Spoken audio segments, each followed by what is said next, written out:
Greetings, fellow investigators, and welcome back to our video podcast, Into the Darkness, where my friends and I play the Call of Cthulhu role-playing game. I'm your host, Tom Rayleigh. Every once in a while, we have to postpone a game. Usually a player has a prior commitment or is having trouble with the internet connection or something like that.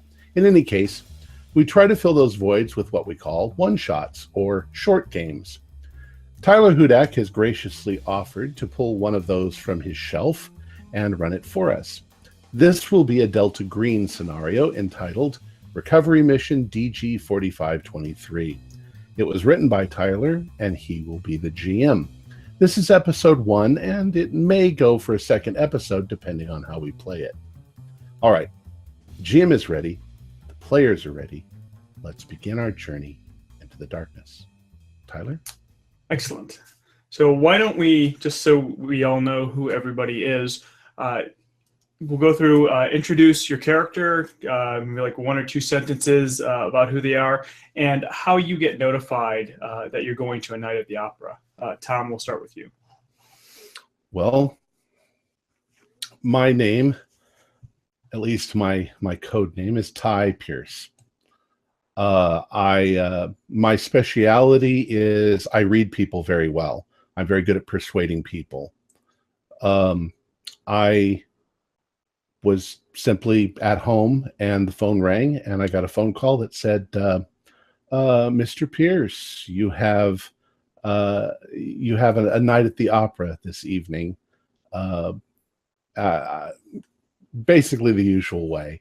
And I said the proper code in response, and they gave me the time and place, and that's all I needed. So excellent. Corey, we'll go to you next. Okay. My code name is Deep Blue. He is basically looks to be a computer engineer. Does wear enough various for different companies. He's a freelancer. How he gets his invitation is it actually comes via like a encrypted message. Usually it'll just say a few words, and that's basically how he gets his how he gets notified. And he's Great. Perfect. Then we'll go to Jeff. Hey guys, my agent's name, my code name is going to be Agent Hammer. I tend to take the rule about not revealing too much information very seriously, so the rest of you will kind of learn about me as we go on a need-to-know basis. But you can tell by looking at me, I'm a little bit small, but I'm very fit, athletic, kind of a don't mess around.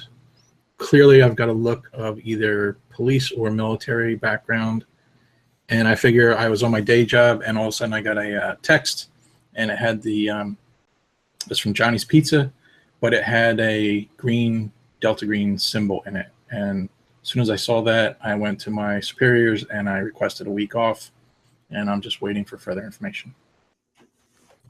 Great, perfect. Joshua. A Brock Sampson, all-American badass. I'm sitting there driving my 1970 Barracuda down the road, 95 miles an hour, completely irresponsibly, listen to my favorite AM station, and then all of a sudden, Moby Dick comes on the radio, and I know it's fucking go time. So I call up the radio station, say John Bottom's a badass, and then he gives me the details. I'm on my way. Lock and load. Excellent. Oh, Ken, let's see if for you, I don't know if you can top that, but I think I'm an opposite. My code name is John D. I'm quite clearly not a physical guy. The only thing I'm locking and loading is my history books in my satchel, you know. So I'm an expert in anthropology, in history and languages, and have had some experiences of the things that we should not. Man is not meant to know, as the phrase goes. So yeah, I'm looking for some of these badass guys to keep an eye on me to make sure I don't get slaughtered. And we've all had some of those experiences. Yep, absolutely. Kurt. Hey everybody, I'm playing Agent Olive. Olive is a FBI special agent and is a specialist in criminal science and forensics. And how does Olive get notified that she has a night at the opera? She gets notified by an encrypted text with a night at the opera message with an address. Awesome. Well, Tyler, sorry, I forgot to say that as well. So Okay. I got a little package through the letterbox with my code word, which is the stars are right tonight for the opera with the ticket. That's how I got here. Awesome. The cave litter box? Old And fashioned way. Cats? then last but not least, Vasil. Hi everyone, my player's name is Jason Molden. His third name is Jeffer. He's a state police officer, a member of a SWAT team. How he's get information about the current opera mission? He'll get notification from the hospital that his aunt is in trouble and she needs to visit him. So he gets a week's vacation and get into the veterinary shelter for his dog to leave it in it, and with bills for the dog, get all the documents about the mission, or maybe just lead where he must go. Okay. Excellent. So you all get your notification that you have a night at the opera, and it is asking you to meet in Harrisburg, Pennsylvania at it gives you an address, and you're easily able to look up the address that it is an old video store. And the instructions tell you that when you go to the video store, you ask to see Pinocchio, and then you will receive further instructions. And you're supposed to meet there by 6 p.m. or 8 a.m. excuse me, by 6 p.m. tonight. And we'll say that you're all close enough that you're able to get there without an issue. Does anybody want? Is anybody gonna do anything specific or before you go? It's difficult to know what the mission calls for, and I imagine we'll have a few moments to prepare afterwards. I just go, and I'm going in street clothes. Okay. Which for me is a suit and tie.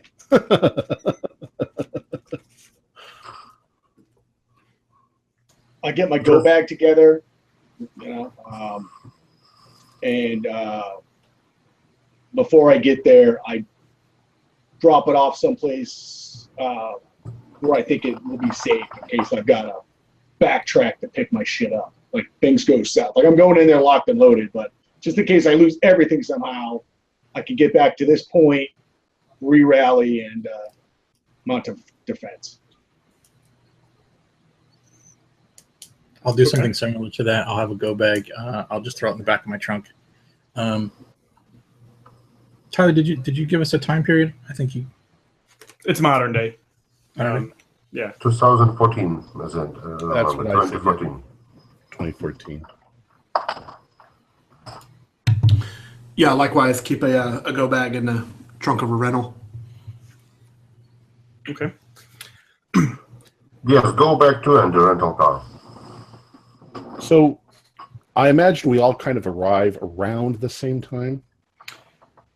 Yeah, and sorry. Did we agree that we've all worked together before? That is totally up to you. You were all. I believe you all said that you were a part of Cell X. Yeah. Yeah. Oh. So as each of you arrive at the video store, it's an old video store. It looks like it was a Blockbuster that had been converted into some mom and pop shop. They bought it when Blockbuster was selling all of their video stores. You go in there, and there's a man probably in his early 20s behind the counter, and you go in and you give your code phrase, say that you want to be that you're there to see Pinocchio, and for each of you he says, oh okay, and he just kind of points you to a back room. You go into the back room, and as each of you arrive, you walk into the room and you see this very large TV set, like one of the old like 80s or 90s CRT ones that weigh probably about 200 pounds, connected to a VCR. There on a table in front, there are 7 seats around, in the room for you all to sit down. There is a small table in front of the TV with a large manila envelope and a VHS tape that says "Play Me." Oh, wow. I'm not surprised to see some of you, but all of you, this must be an important mission. Is everybody here, I guess? Let's hope this mission doesn't involve any of those scrotoranias. You know what I'm talking about, right? Scrotoranias, the memory wiping scrotum spiders. You don't remember. I don't Oh well, never mind. We're gonna hit play, or we're gonna sit here stuck in each other's dicks all day. Let's play the damn tape. All right, so you put the tape into the VCR and you press play. Greetings, agents. You have been selected for a night at the opera. A few days ago, an occult artifacts dealer operating out of a store named Timeless Treasures was taken down by another Delta Green cell. Analysis of the data has found that a number of shipments were sent prior to the raid.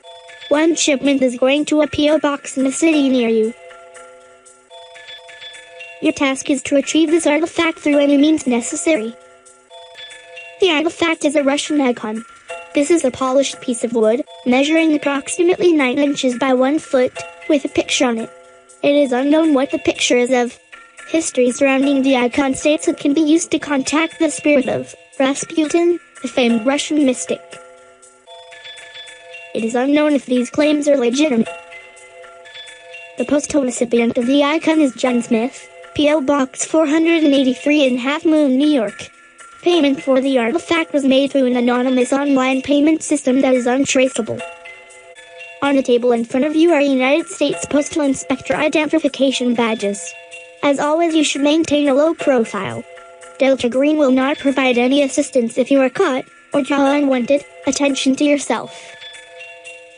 A green box is located 20 miles west of Half Moon, at 42 degrees, 49 minutes, 38.2 seconds north, 74 degrees, 17 minutes, 8.6 seconds west. If you require supplies, deposit the artifact here once it has been obtained. 2376. Good luck. As soon as the tape ends, you see a puff of smoke come out from the VCR, and just static on the screen. That's why I switched to Blu-ray. Indeed. I basically said I have it all written down. I basically have it kind of on my little GS. And Well, let's discuss it for a moment, because a little bit of it seemed garbled. It was hard to understand. We are going to go to Half Moon, New York, to P.O. Box 483, and pick up a package, an artifact, a Russian icon. A piece of wood, 9 inch by 1 foot. Yeah. Let us talk to Rasputin. And we're supposed to, supposedly can summon Rasputin. We're going to transport it then. Are we supposed to take it to the green box? Is that what you understood from what we heard? The one that's 20 miles? Yeah, I thought so. All right. That sounds right. So I think we know what we need to do. How do we get there? Sounds simple. We're in Pennsylvania. I don't know how far that is. Yeah, from where you're at, Half Moon, New York is about a 5-hour drive. Road trip. Let's take a few cars and just. Should we just fly? You could fly into where Half Moon is located at. You could fly into either Newark or New York City, and then drive up. It would probably be about given traffic, about a 2-hour drive from there. Getting a flight and all that, going through customs, we might as well just drive. You can also take Amtrak. But going on public transportation obviously means that you're going to be I pull out the Desert Eagle. I'm like, they don't let this shit on Amtrak. That would be probably take even longer. So why don't we just drive? Yeah. Carpool? Well, I'll be taking my car. Any of you Sally asses are welcome to come with me. You know what? Together, I got 5 minutes. I get into your car. You're all right. Brave man. You know what? If you want to, I'll get a ride with you. Which one of us? I said, I'll get a you're ride talking to me? Oh. Fucking A. All right. You guys enjoy yourselves. I will drive you briefly. If you want to be in the safe car. I'll be in the car without truck nuts. All right. Well, we can now test the theory that driving recklessly or driving safe, that you actually only save about 5 minutes. So are you going to Half Moon, or were you going to the green box first? Well, you guys are the thinkers. Where are we meeting, guys? We were trying to actually. Is the green box on the way? It is actually kind of on the way. All right, let's go stop by the green box first, and then head over. Okay. Were we under the impression there was something in the green box we're supposed to retrieve before going to the P.O. box? Or all it said was that this is where the green box is if you want to go there for supplies, but to deposit the artifact in the green box after you have obtained it.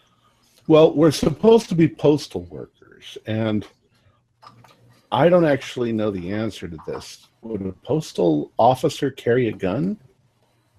Naturally? I guess that's kind of a GM question. Something that our characters would probably know the answer to. Well, if you give the GM a second, you will look.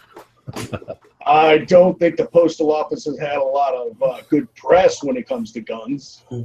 Well, we're talking about, though, a postal inspector. I don't know. Well, it depends on what kind. If the post. We're going to New York. Well, anybody in New York would probably. Well, there's no guns in New York, really. Tough gun laws. The postal workers. Yeah. Where I'm going with this is we might just go there and see what the situation is before we arm ourselves with stuff. We're supposed to not stand out in the crowd. Well, I don't necessarily have to go in. I can just climb one of the buildings next door and give you guys some cover. Like a speaking team and a true team. What's the I was just going to say, I love it that Brock's such a badass, but he's swinging that Corona. Yeah. Do we know exactly the name of this place, or that we're going, like the postal office, or where we're going to get the green box? No, whatever's Tyler? in Half Moon. There's probably just one.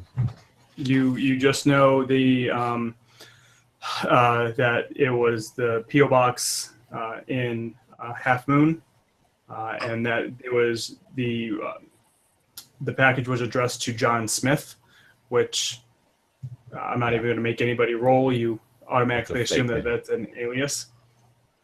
Seems but that is all you know. And yes, U.S. postal inspector agents would carry guns. They are licensed to carry weapons. Okay. So we dress Well, up we go like in. postal inspectors. While you're all in there, it did mention that there were badges. You look in the manila envelope that was on the table, and there are 7 U.S. Postal Inspector badges that look quite real. I'm pretty much already dressed for the occasion, but I think Brock's going to have a little bit of trouble blending in as an inspector. Don't worry, you can buy me a suit. I clean up nice. Well, Brock, we can, on our way, we could probably go grab some, So are we going to some have full clothing. 3 people in one car, 4 people in the other? Maybe we take 3 cars. Okay, that's not a bad idea. So Brock's got 1 car. I've got 1 car. Who else? You get 1 car. All right. Jafar. So anybody want to ride with me, or am I just too damn boring? That's right. We definitely got 4 on the other, right? It was Brock, Blue, Jason. Okay, just 3 in that car. Yeah. Okay, gotcha. All right, so 2 and Ty and trying to match up all the code names. I'll ride with Hammer. Okay, And cool. I can drive as well. All right. Okay, Well, let's all just get there. So we're heading to the green box. We've got the coordinates. Yeah. All right. Now, I think our car has most of the badass in the room. So do you want us to kind of show up first and kind of check it out?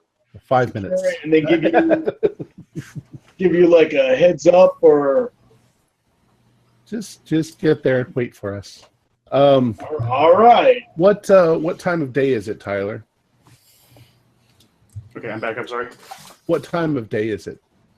we met at 6 p.m., right? Right. That's right, 6 p.m. It's early evening. So if we leave now, we should be able to get there before midnight. Shall we Correct. do that?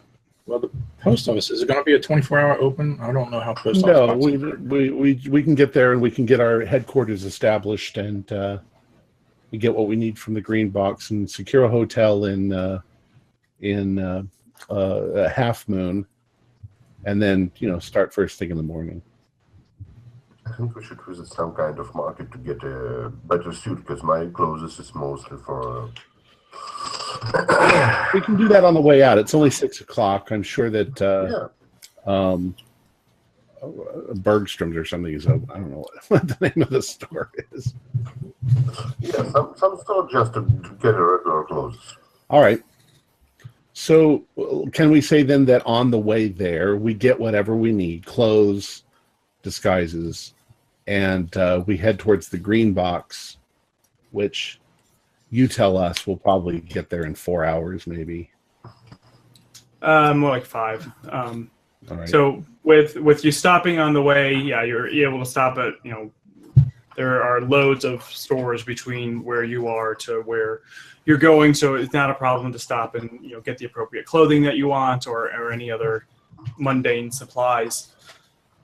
You get to the green box, or the coordinates for the green box, and actually you don't actually get to the coordinates for the green box, because after you leave Pennsylvania and you start heading into New York, you start getting into a very much a wooded area. This is very close to the Catskill Mountains in New York, and so it's just all forest and woods. And you get onto this back road, no lights anywhere. By the time you get there, it's 10:30. About, we'll say you made pretty good time. You get there about 10:30, and you're going up this basically dirt road in the middle of a forest. Kind of come to a curve in the road, and looking at either Google Maps or whatever you're using to mark your location versus the coordinates, you see that this is kind of where you need to stop and hike north through the woods, probably about a quarter of a mile to reach where the green box is. Well, gentlemen, shall we? Well, should all of us go there, or just a part of us? Maybe someone should stay with cars? Nobody's going to find our cars out here. We're in the middle of Just so you know, Tyler, I'm always carrying my backpack, which contains my computer and, You're not going to get any reception out here. Well, it's been for other things too. So yeah, and on your cell phones, you each have between 1 and 1/2 bar reception. It's not very good. You can make a call if you needed to, but as we're getting out and starting to walk, I want to see if I can call ahead to Half Moon, New York, and reserve some rooms for us at a motel. Yeah, and even if you wanted to do that, did you say you're doing that right now, or we're going to do it on the way? Yeah, you're able to find a Holiday Inn that had 7 rooms available. Okay. Assuming you're getting 7 rooms. All right. Not the swankiest. Holiday Express. Yeah. Not the swankiest place, but good enough. If I don't get my continental breakfast, Brock gets grumpy. What is the reason that we're making the hike to the green box right now? Is there a supply? If we're trying to kind of keep a low profile going into the city, we're not really looking for heavier weapons than we're currently carrying. If we are already kind of at this point in the woods, we know where the location of the green box is roughly if we need to kind of beat a retreat there. So what's the purpose that we're making the hike through the woods? We don't actually know what the contents is at the moment, so yeah, it could be a key to the PO box. It's recon. We're assessing what we have at our disposal. We might want to leave some of our stuff here too to not look so conspicuous. We brought all of our guns, our ammo, and all of our stuff with us. Yes, just to check it, I see no reason to get my assault rifle with me all the day. I could put it here or back in car to know where is it. Let's see what we've got. We can't do anything at the post office until the morning anyway. Yeah. But we Let's should just be go able to to the get fucking in. box and let's find out what's going on. And I just kind of tromp off into the woods like an idiot. All right. Okay. But then disappear. So you start going through the woods. Is everybody following Brock? Is anybody staying back? Well, yes, I move forward. Now I'm dark. Going at kind of like a slower, Okay. staying behind. Yeah, I kind of hang back a bit as well. Okay. Somebody give me a luck roll. I believe in Delta Green, your luck is just a standard 50%. Yes, just Your luck is 50%, and if you get a double number, then it's extreme. I got 44. Okay. So you got that's good enough. Yeah, somebody got a critical success. It's a full moon out, so you do have light, even if you didn't have flashlights. If anybody didn't bring a flashlight, I have one. And you start going through the woods, and it's pretty thick for a little while. It's kind of hard to go through some sections, and then after about 10 minutes, it opens up into this very large field. And you can see pretty well into the field because of the full moon and the lights that you have. And the field itself is probably, the grass in there is overgrown. It's probably up to about your knees. But in the very center of the field is a trailer, like a mobile home. Any lights on? There are no lights on. Do we have any sort of communications? Meaning like walkie-talkies, or do we just have cell phones? Or I didn't. Would we have like an earpiece? That's what I mean. I think it would make sense that you guys would have something. Yeah, I thought we had encrypted radios. I put that thing on kind of like my character because I didn't know how far we're going to take it. That'll work. Just in case, because we're still back at the car, so if you guys get in trouble, you can contact us. I was going to make a stealth roll. I made a stealth roll 53, which is under my stealth, to go and sneak up to it and kind of listen to see what the hell's going on with the trailer. I'd like to follow you and cover your back. Okay. I'm just going to walk up behind them. Okay. Shaking my head. So Brock is stealthily going up while the other two are just kind of, stepping on every twig and branch in the middle of the field, dead leaves and that. But Brock, you get to the trailer first, and Deep Blue as well. Brock, Brock, you get to the trailer first, and you can see it's actually it's an older trailer. I mean, if you had to guess, it's probably from the 80s.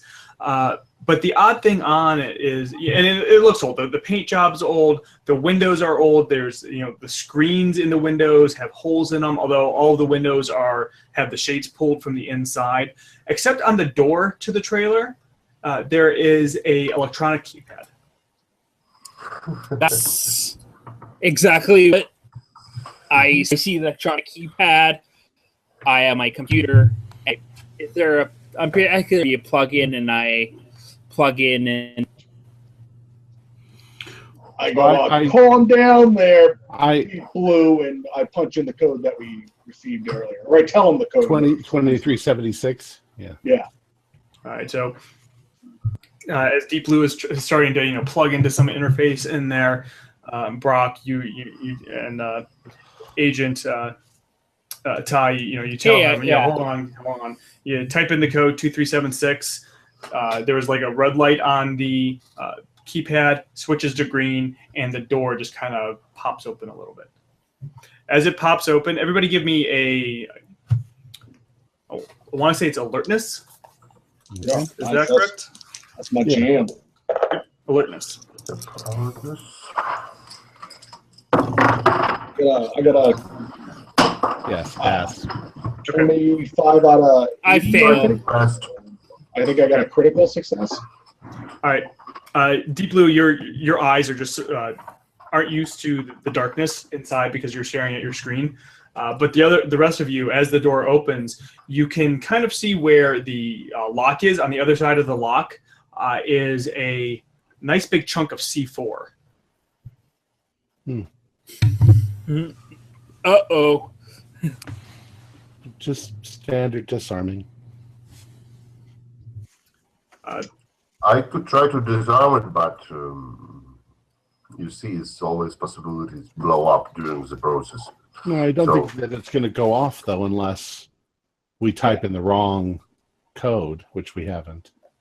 I go to a Deep Blue. You fucking nerdgasm almost got us all fucking blown up, dude. What's up with that? Hey, bro, could you check an other enter to this van? Just for any reason. You know that it's all that Deep Blue ever gets to do, so he kind of wants to do it. You didn't stop fucking typing the whole way here, man. I had the fucking cranks out the whole way. It's this new generation. They can't keep their face out of the computer. Your phone on a date. Well, gentlemen, shall we see if there's a light switch? Hopefully not the one that's attached to the C4. You kind of reach your hand and you do feel a light switch. All right, flip. You flip it on, and you can immediately see the inside of the trailer. The trailer isn't very big. It's maybe 20 feet long, probably about 10 feet wide. And it's probably what you would expect a trailer to look like. There is a small kitchenette area. In the kitchenette, you can see a microwave oven sitting on top of a small refrigerator. There are a number of cabinets, a small table, and then a door for like a bathroom. And then in the back, you see what looks like an area for a bed. I called it on the bathroom. I've been holding it for 5 hours. Okay. So beyond first glance, can we begin a search? Sure. If you want, go ahead and give me whatever the search role in Delta Green is. Search. Yeah. I made it. I already know that when I flush the toilet, the whole thing's going to turn into an elevator. Okay. I know it's not credit at a 07, so. Okay. So for my searching. We'll start with Tom, or with Agent Ty first, because he just ran in there to the bathroom. You go in there into the bathroom. I'm guessing you were, really holding it, and so you weren't really paying attention. You go and you do your business, but as you kind of finish and take a look around the bathroom, you see that in there is a excuse me, an evidence bag, just kind of crumpled into the corner. They're a very large black evidence bag. Well, after I go, I reach down and pick up the evidence bag. Is it heavy? No, I mean it probably weighs about 20 or 30 pounds. You would guess. You feel as you lift it up, you can kind of feel whatever's in it kind of sink down a little bit. It feels kind of like there's clothing or something in there. Okay. So I heft it up, and I as I'm coming out of the bathroom, I say, "Bathroom's free," and I found something. Hopefully, it's not a dead body. I'm gonna stay outside and smoke a cigar. Is the bag is it opaque? Can you see in it, or is it Black. black? Yeah, it's black. You can't see in it. Well, I lift it up onto, if there's like a little dinette table, which you're gonna find in there. I lay it out. How big is it? Is it like body big, or? The bag is about shopping bag big, like grocery store bag big. So I set it there, and I reach in and I pull out some gloves, some hygienic gloves, and very carefully unzip the top.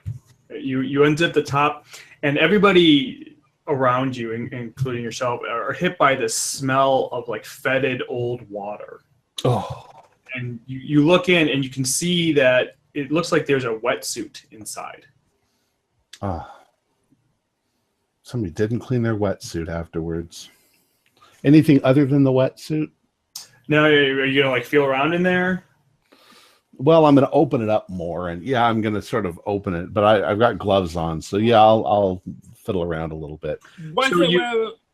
Go on. Like, no, I'm like, like I basically say, hey, wait, and before he basically digs his. Look, there's no USB port on this bag, okay? Hey, you never know what. Yeah, there's no USB port on this bag. It could have been a worm. Let the adults do their job. Wow. Can I make a forensics roll to see if there's anything to learn? Yeah, go ahead. Okay, I pass. It just looks like you don't see anything unusual about it as Agent Ty starts kind of rooting around in it. It's a wetsuit. It still has that really bad fetid smell. However, Agent Ty, you kind of like put your hands in it, and you pull your hands out. You notice that on your gloves are this black char, and you realize that the inside of the wetsuit is just covered in this black char, as if something inside of the suit burned. On the outside of the suit, though, is fine. Well, a couple of questions are, who would use a wetsuit around here? Is there any large bodies of water anywhere nearby? Well, I mean, you're about an hour and a half, 2 hours north of the Atlantic. Right, except that it's still wet. So, and you're about 20 miles west of the Hudson River. I fiddle around with the wetsuit and try to find if there's like a tag on the back of the neck or something like that with maybe somebody's name or no names. You find a manufacturer's label, which doesn't strike you as out of the ordinary. And it seems like something inside of it might have been burned. This might have been the leftovers from something that happened that they got rid of evidence. It's not a very good way to get rid of evidence. It's neoprene. They should have been able to just burn it. How long would that bag stay wet? Like, is it like a sealed bag? So, like, if you stick something wet inside of it, it'll just fucking last forever? Or is it apparently like porous where it would... It wasn't airtight, but it was sealed tight. For it to smell this bad, it had to have been here for at least a month, maybe longer. Out of curiosity, I'm going to say, gentlemen, you continue your search. I'm going to take this outside and open it up and lay it down and take a look at it and see if it means anything. It might be nothing. Okay. All right, you do that. Well, Corey, or Deep Blue, we'll move on to you while Agent Ty goes outside. You passed your roll, correct? Yes. All right. So you start 7 out of 60. Okay. You start looking around. You look in one of the drawers, and you find three things. First, you find a road map for Iceland from 1976. you find a hardback copy of Catherine Briggs' An Encyclopedia of Fairies. And you notice that there is a Burger King receipt inside of it on page 252 from Knoxville, Tennessee, dated in 1999. And then finally, you find a fully loaded Glock 17 9mm pistol. However, somebody has painted it Dayglow pink. So I see a woman's.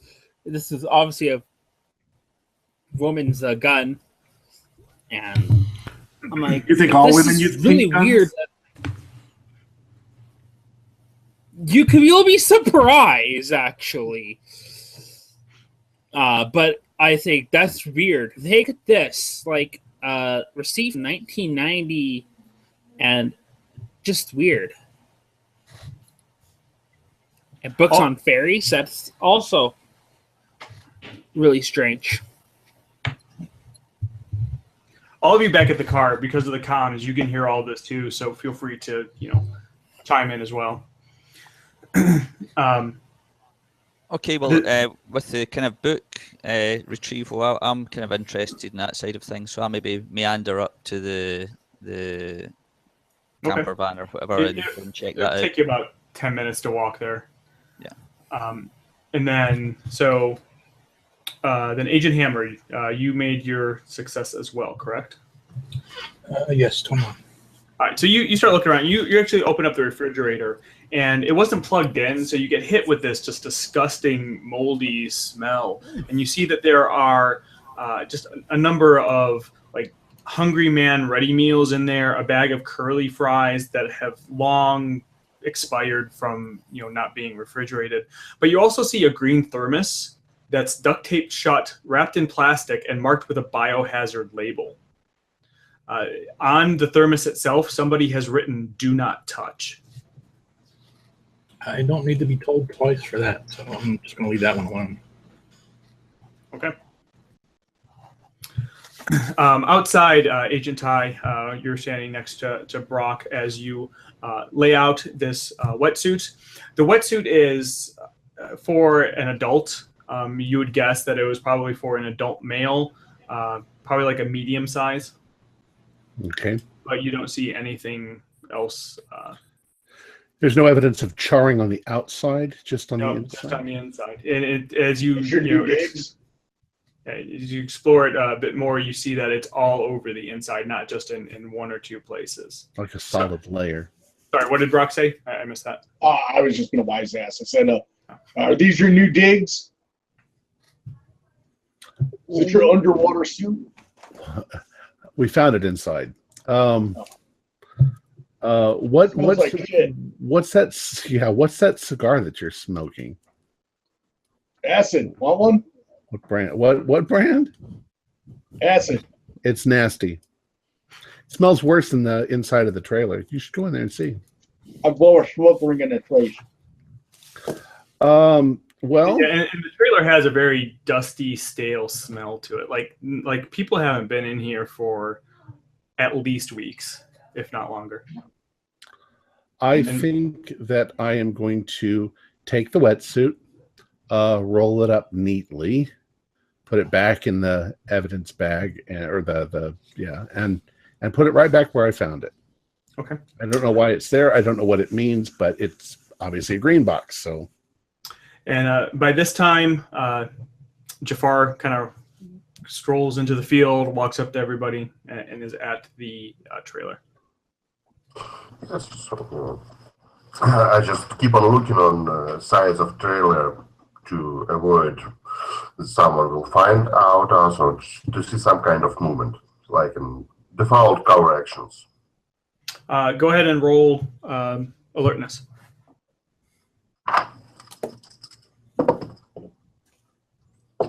I got 65 and I successful.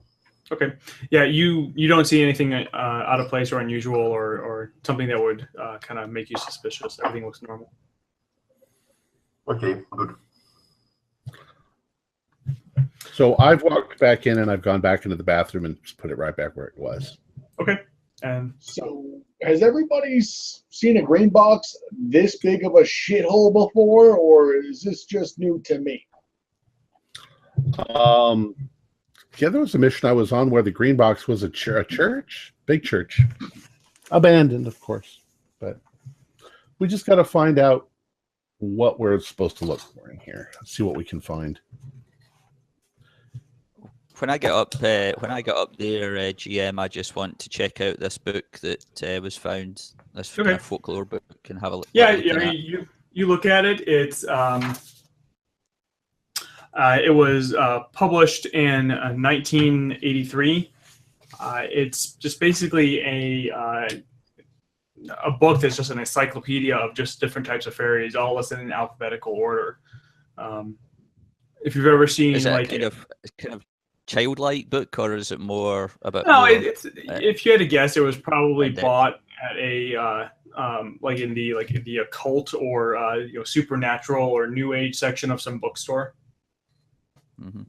As I flick through it, is there any notes or extra bits there, or is it just basically the book itself? No, you don't see any extra books. Actually, no. You know what? Give me a search roll.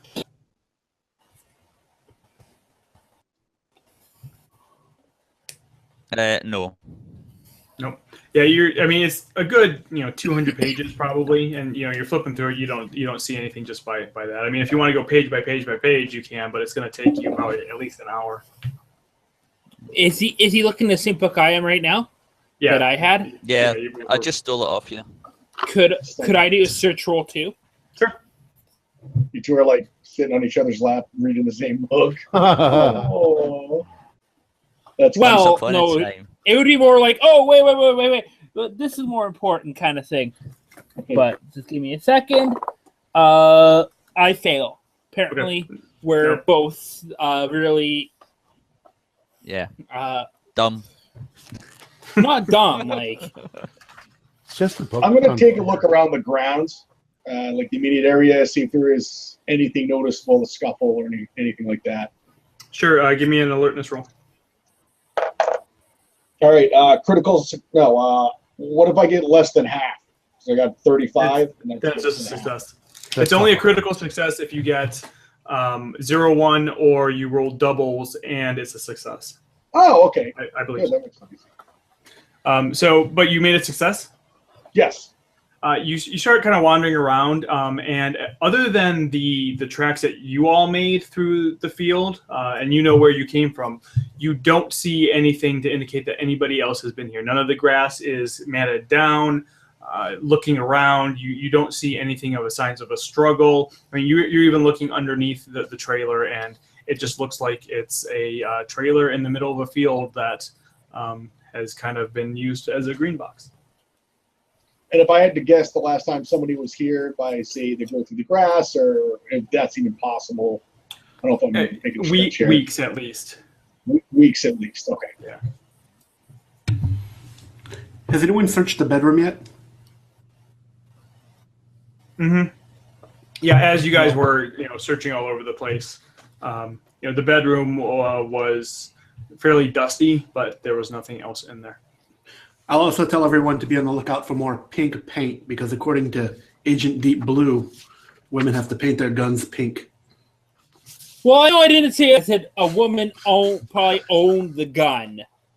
I didn't say I think it was in the book with fairies that the fairies like paint guns. I'm just saying. That's what I think the message is. That's possible. I'm not sure that any of all of this stuff could be from multiple other agents who have used this green box. Yeah, it sounds quite random. Is there anything in here that is of use to us, or potentially, other than the gun? I mean, that's going to kind of stand out if you have a pink Glock. No, not that you can see. And you're right. You all know that green boxes are used for dumping grounds of other agents on other missions, to hide supplies, to stash supplies or evidence, or anything like that. Or dangerous artifacts. Correct. Whatever that is in the... So have we done a thorough search? Yeah, you've done a pretty thorough okay. Look around. You really haven't found... There's really nothing else to find. Brock, when you were outside, when you looked underneath the trailer, does it just look like a trailer, or is there a big elevator shaft going down into the ground underneath? I think it's just as it looks on the surface. It's a big heaping pile of shit. Well, I suppose this is where we're supposed to bring the artifact back to. How fucking important could it be if we're bringing it back to this dump place? Well, it's going to be a milk run. It means that Alpha Cell is probably going to collect it then from here. We're just a step in a chain of things. Yeah, I think it could be time to head to the hotel. What do you think? Yeah.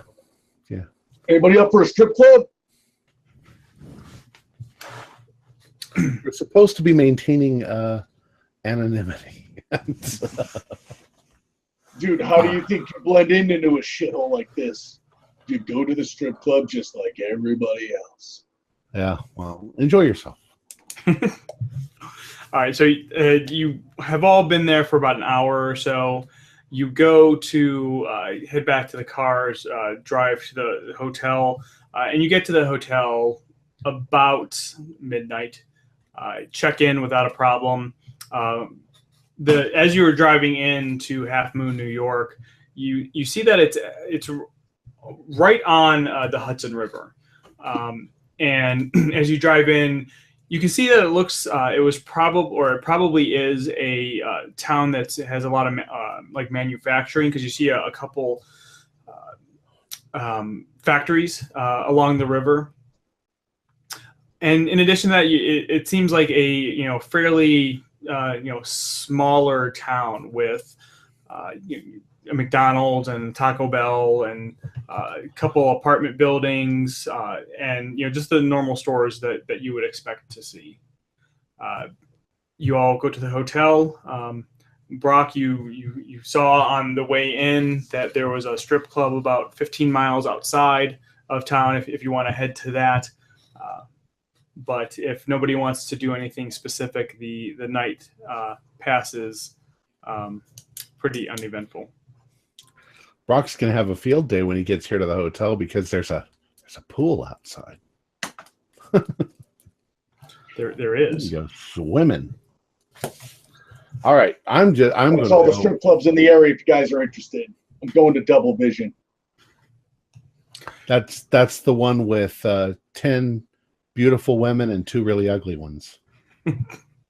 I'm sure it's going to be a lot of really tired looking girls, like really, really tired tits, kind of like 2 suicide notes stuffed in a glitter bra, tired. Enjoy yourself. I'm going to go to bed after I completely organize all of my clothes. Okay.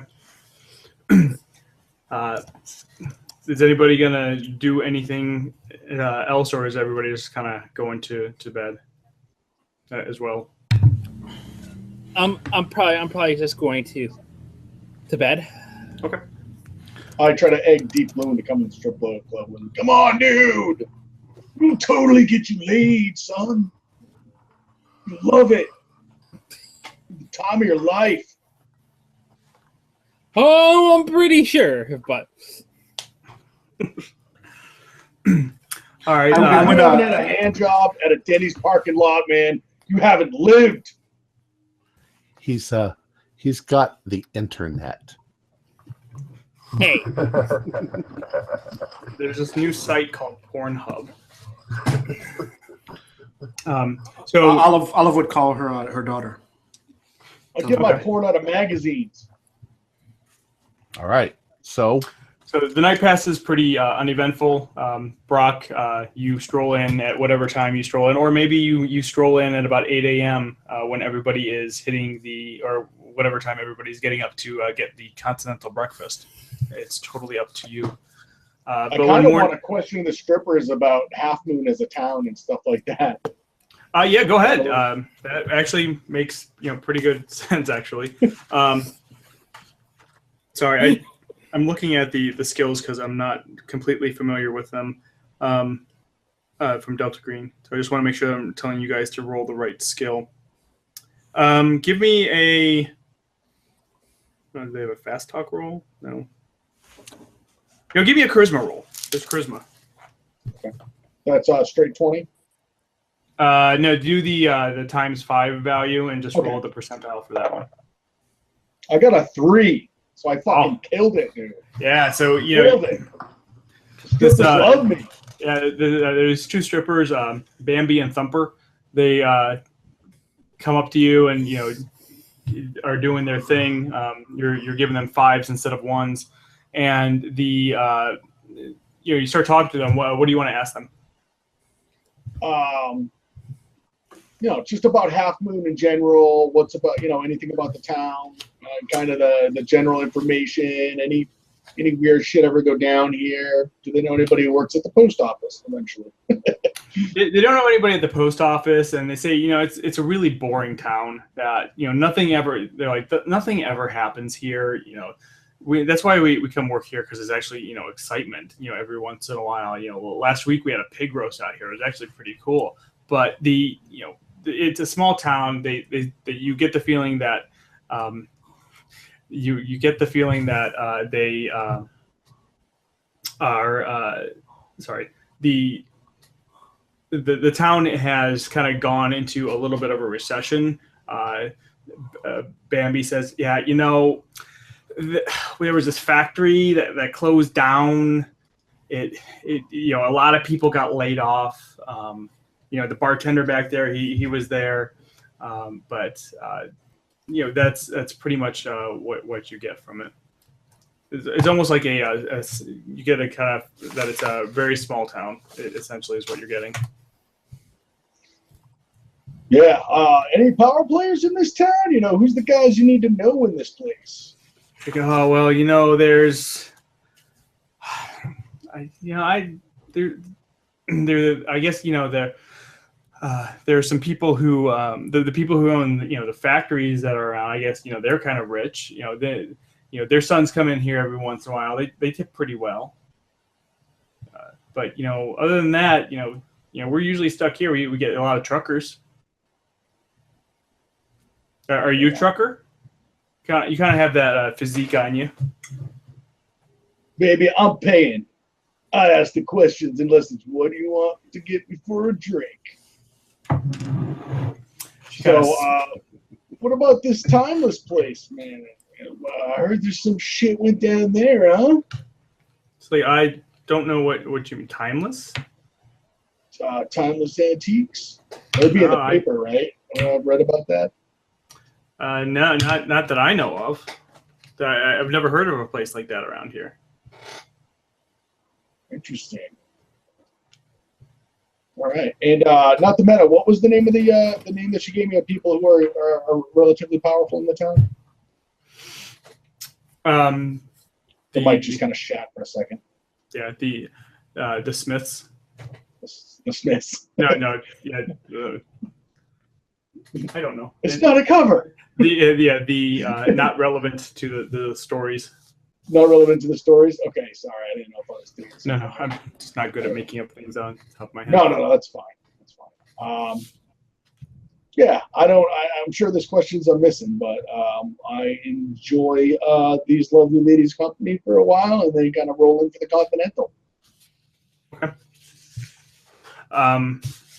Actually, Brock, go ahead and take D4 willpower points because you were up pretty late. Okay. So you lose a D4 willpower, Okay. or is it? It's willpower, right? Yes. All right. And so the rest of you wake up. You go down to the continental breakfast. About what time is everybody waking up? 6 o'clock for me. Okay. And I'll have a piece of toast. 6 a.m. too. And some coffee. We want to get an early start to do the whole postal thing, don't we? Well, we can get there actually before they open. We are officers of the I get up around 6:15, and I'm like, I go try and get a coffee and just work on my computer. Okay. Those sausages look good. I think I'm gonna have some sausages, maybe some eggs, maybe some pancakes. They're not the worst that you've ever had. They're decent. Just for the energy factor. Right. And so, the rest of you all kind of get there, say by about 7 a.m. You're all kind of in there. You've eaten and ready to make plans for what you're going to do. So what's the game plan? Seems pretty straightforward. All we need to do is go to the post office box and get the package, right? Yeah. The only thing I was worried about was whether we should call ahead. Tell them that we're officers of, postal officers, and we need to come. Do we want to draw our attention to ourselves like that if we're just picking a package up? We're going to draw attention when we walk in, all 7 of us as officers of the post office. Well, not all 7 of us need to go in, So, right? That's true. Do you have any permission to take the other people post parcel to pick up? Or is it ours and I missed something? Well, I assume they expect us to pick it up, so I think maybe, it really seems like this is really overkill for what we're supposed to do. Why didn't just one of us go, like Hammer says? Well, are they expecting us to pick it up? Or are we kind of using our authority to essentially requisition the access to the box? I don't know. Yeah, usually We don't have a key. Yeah, well, Let's have come something back. plan. Maybe few people get inside the building to pick up the box and the other waiting outside, and the second team to cover in another car. I still think. Well, I it's can't 7 imagine that they people. called us all in to pick up a box if they didn't want all 7 of us to get a fucking box. They would just say one person. So overkill or not, Delta Green told us to come to the opera, so let's go to the fucking opera. Well, I think that we're all here in case something happens, but we're also supposed to, our mandate is not to draw any attention to ourselves. How about this? One of us waits outside, one of us goes inside, one of us just walk in. Why not? Walk past the desk, go back behind it, and retrieve what's in the box. And Ty, why not have 3? I want to have 3 people, 2 go together, and for backup, and then the third guy is kind of outside. sounds case really something goes south. suspicious. If I was working there, and I don't. 2 officers Yeah, come walking in. It's only picking up a parcel potentially, Yeah, so, but it's not like it's not. It's normal for other places to have backup and have 2 people. I volunteer to go in if we want 1 person or 2 people to go in. A couple of us can go in and pick up the parcel. Is anybody particularly good at persuading people? I am. It's my job. Because I think Agent All is right. We don't have a key, so we're going to have to meet. Yeah, so why doesn't maybe Ty and John go in? Maybe Olive and one other person can just kind of hang back outside to be first cover, and then the remaining agents can kind of hang back and just kind of join the procession as we go to the green box from here. It's a great plan, but let's do it in such situations. I volunteer myself to the first line of cover or back cover. Let's hope that the people working there aren't gung-ho postal workers, because theoretically they could say, I'm sorry, you cannot take that out of that box. It doesn't belong to you. Even if we're inspectors, even if we were the police. It's kind of a sacred thing. Isn't that our job, though? Wouldn't our job be to have authority over, security and the security, the overseeing of the our security households? doesn't involve taking things. It involves making sure nobody else takes things. It's tricky. I'm almost thinking, Are we the people that would serve the warrants? Like, if someone needed, like, whatever's in that box for evidence, are we that agency that, as like the FBI or the or the local police, or what would be for. Like I say, if they're gung ho, they're going to absolutely demand to see a warrant from a judge. So why don't we give them a warrant from the judge? Well, I don't have a warrant. Do you have a warrant? Can't just Maybe we pull can make that out one of your- up that would look out for anybody good.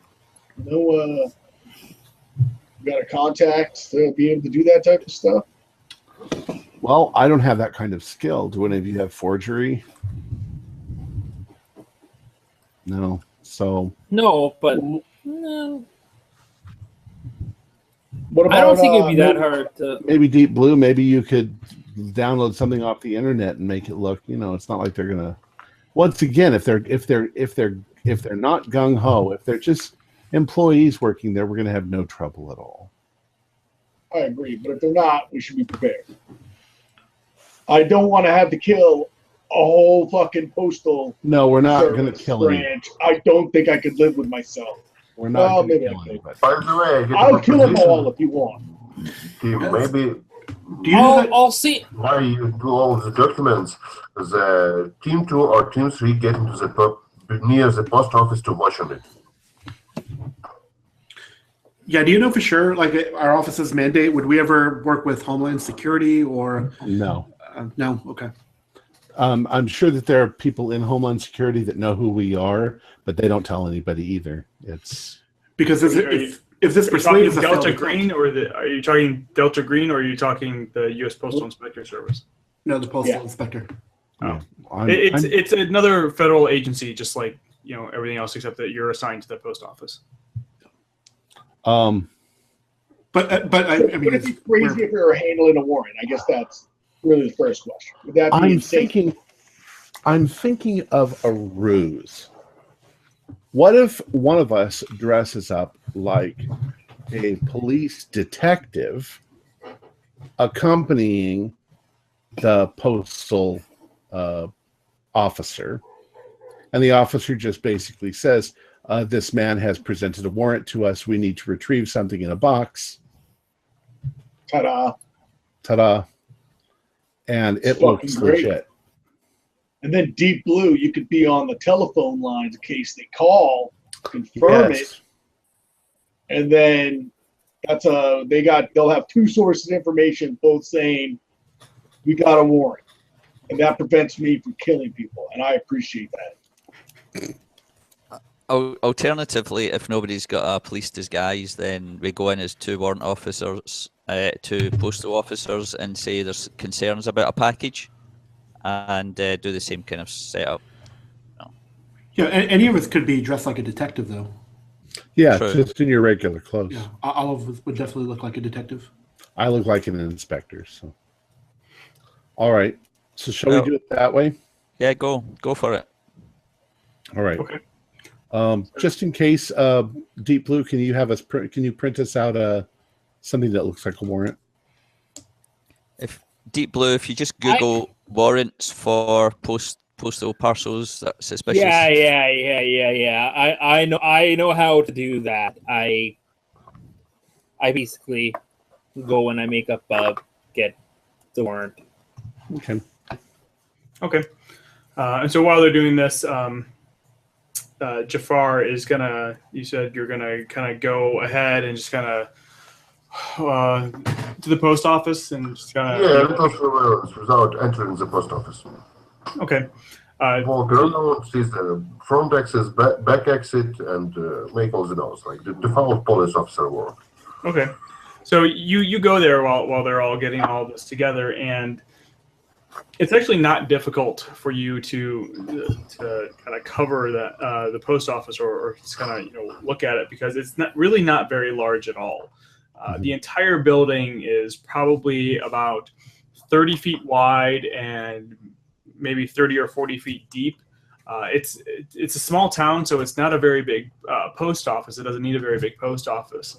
It's all brick. There's a front entrance, and it's not open yet, but you can see that there in the front entrance there's a lobby and all the PO. It actually leads to a room that's a bunch of PO boxes, and then you can see another door that leads over to the lobby and the post office.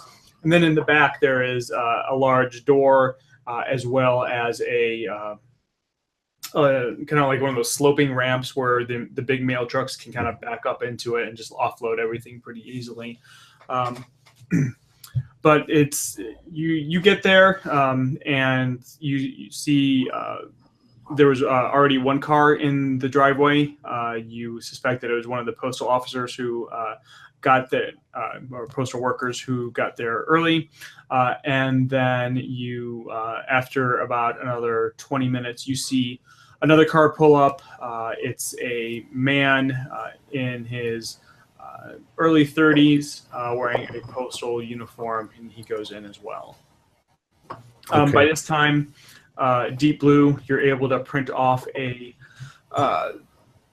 somewhat legitimate looking warrant. Yeah. You're able to what else did you try to were you going to try to print off? Also, yeah, like detective credentials. That's like gonna, copy it. The only printer you have access to is the one at the Holiday Inn Express, and it's a black and white inkjet printer. Not what I mean. You could print something out, but it's going to look pretty horrible. Okay. I guess then I'll just do like the the first one, just like the warrant. Okay. Okay. So when we see people going inside, we get out of the car and we walk over to them. All right. So explain to me how you're doing this, because Agent Jafar went over there kind of. Oh, I'm sorry. He went over earlier. Okay. Right, just to kind of stake it out. The post office opens at 9 a.m. for business. Okay. What time do you guys want to get there? We're going to go at 8. I think that's a good time. There's no need to disrupt anybody. We'll just go in there, knock on the door. I wonder if we should go to the back door where maybe the loading dock.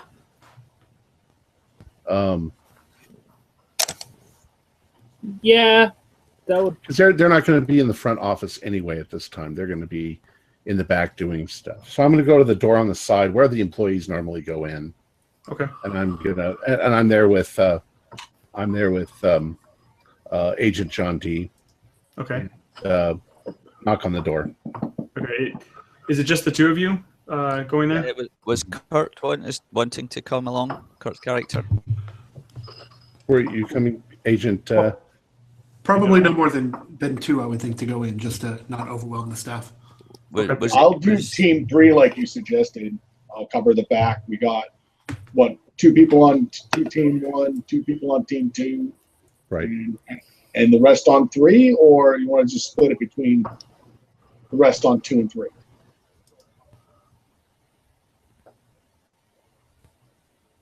I was just wondering, was Agent Olive wanting to go in as a detective, Kurt?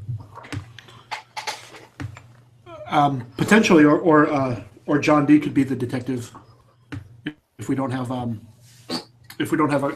convincing credential. It doesn't really matter. Say the two of you look like detectives. Okay. Whoever's got the highest weight, I mean, the meta. Okay. Whoever's the most persuasive. Okay, so if I'm understanding this right, Agent Ty, Agent Olive, and Agent John. Hammer. Is that right? No, Agent D. Okay. All right, are going to the back door. The rest of you, some of you are in the back, kind of covering the back side, and then some of you are covering the front, correct? Correct. Right. Awesome. So the 3 of you go to the back. You're just knocking on the door. Mm-hmm. You knock on the door, and the door opens, and there's this woman standing there. She's in her probably late 40s. Her hair is starting to gray, bags under her eyes. She just kind of looks at you and is like, I'm sorry, we're not open yet. If you come back in about an hour, you'll be able to come in the front. Good morning. I'm Officer Pierce of the post office. inspectors, and I flash my badge at her. She kind of glances at it really fast and says, I'm sorry, I didn't know you guys were coming. Can I help you with something? Yes, I'm with these two detectives. They have a warrant. We need to retrieve something from the post office box in the office. It's part of the evidence in a murder case. She goes, fine, just go ahead. And she just kind of turns around and walks back in. Right. So we follow her in. You follow her in. She goes, the P.O. boxes are over there. Let me know which one you need opened, and I'll open it up for you. I've got all the keys. Oh, we need to... As you walk in, you can see that the place is just in a... There's a lot of mail in here, more than there probably should be. It seems like it's really... Right. It seems like there's more in mail in boxes than there should be. And you see another person, the man that Jafar saw walking in. He's kind of furiously going through and sorting mail as well. He kind of glances up at you, sees the woman you saw on her name tag. It said Susan Freckley. Kind of takes care of you, so he just goes back to doing his thing. So I tell her we need it for a P.O. box of 483. Like 483. All right, hold on a second. She kind of walks over. We need you not to touch the contents because it's evidence. Oh, okay. All right, We'll no problem. retrieve it. She kind of sticks her key in, turns the key, opens it up, and it's empty. Can we make it an alertness roll to see if we notice anything unusual about their behavior? Sure, absolutely. Okay, I pass them. You can see that they are very overworked. The woman, you can kind of tell she's kind of like the boss. She is just really stressed out. The bags under her eyes show that she's been working a lot. The same with the other guy. He's just kind of frantically going through. So they are very overworked. Well, and I turn to the others. I'm like, detectives, the box seems to be empty. Miss Freckley, do you recall anybody retrieving anything from this box? She's like, I don't, but we've got a lot, and you see that there's probably about 200 PO boxes here. I realize that you're obviously overworked. She says, look, I've got to get all this stuff done. If you go over there, and she points to this filing cabinet, and she says, that's where we keep all the registration. That's where we keep all of the delivery notifications for these, the records we're supposed to keep. Go ahead and look through that. I need to get back. I'm sorry. Thank you. Of course. She doesn't even wait for your answer. She just turns around and goes back. Who's watching the front of the post office? Well, I would say I'm in the vehicle. So Okay. if that's the front or the back, I don't know exactly where he parked, but All right, so Agent Hammer, Jafar, Deep Blue, you guys are kind of watching the front. All of you give me. Is there a listen skill? Alertness. Alertness. Give me an alertness skill. This is them outside. Yes, this one's in the front. Successful. Okay. Also pass. So it's by this point in time, it's probably about 20 after 8:30 or so. There a couple of cars have already started to pull in, even though they don't open up until 9 o'clock. Some of the people are just going in, and they can kind of walk into the front area. They can't go into the lobby.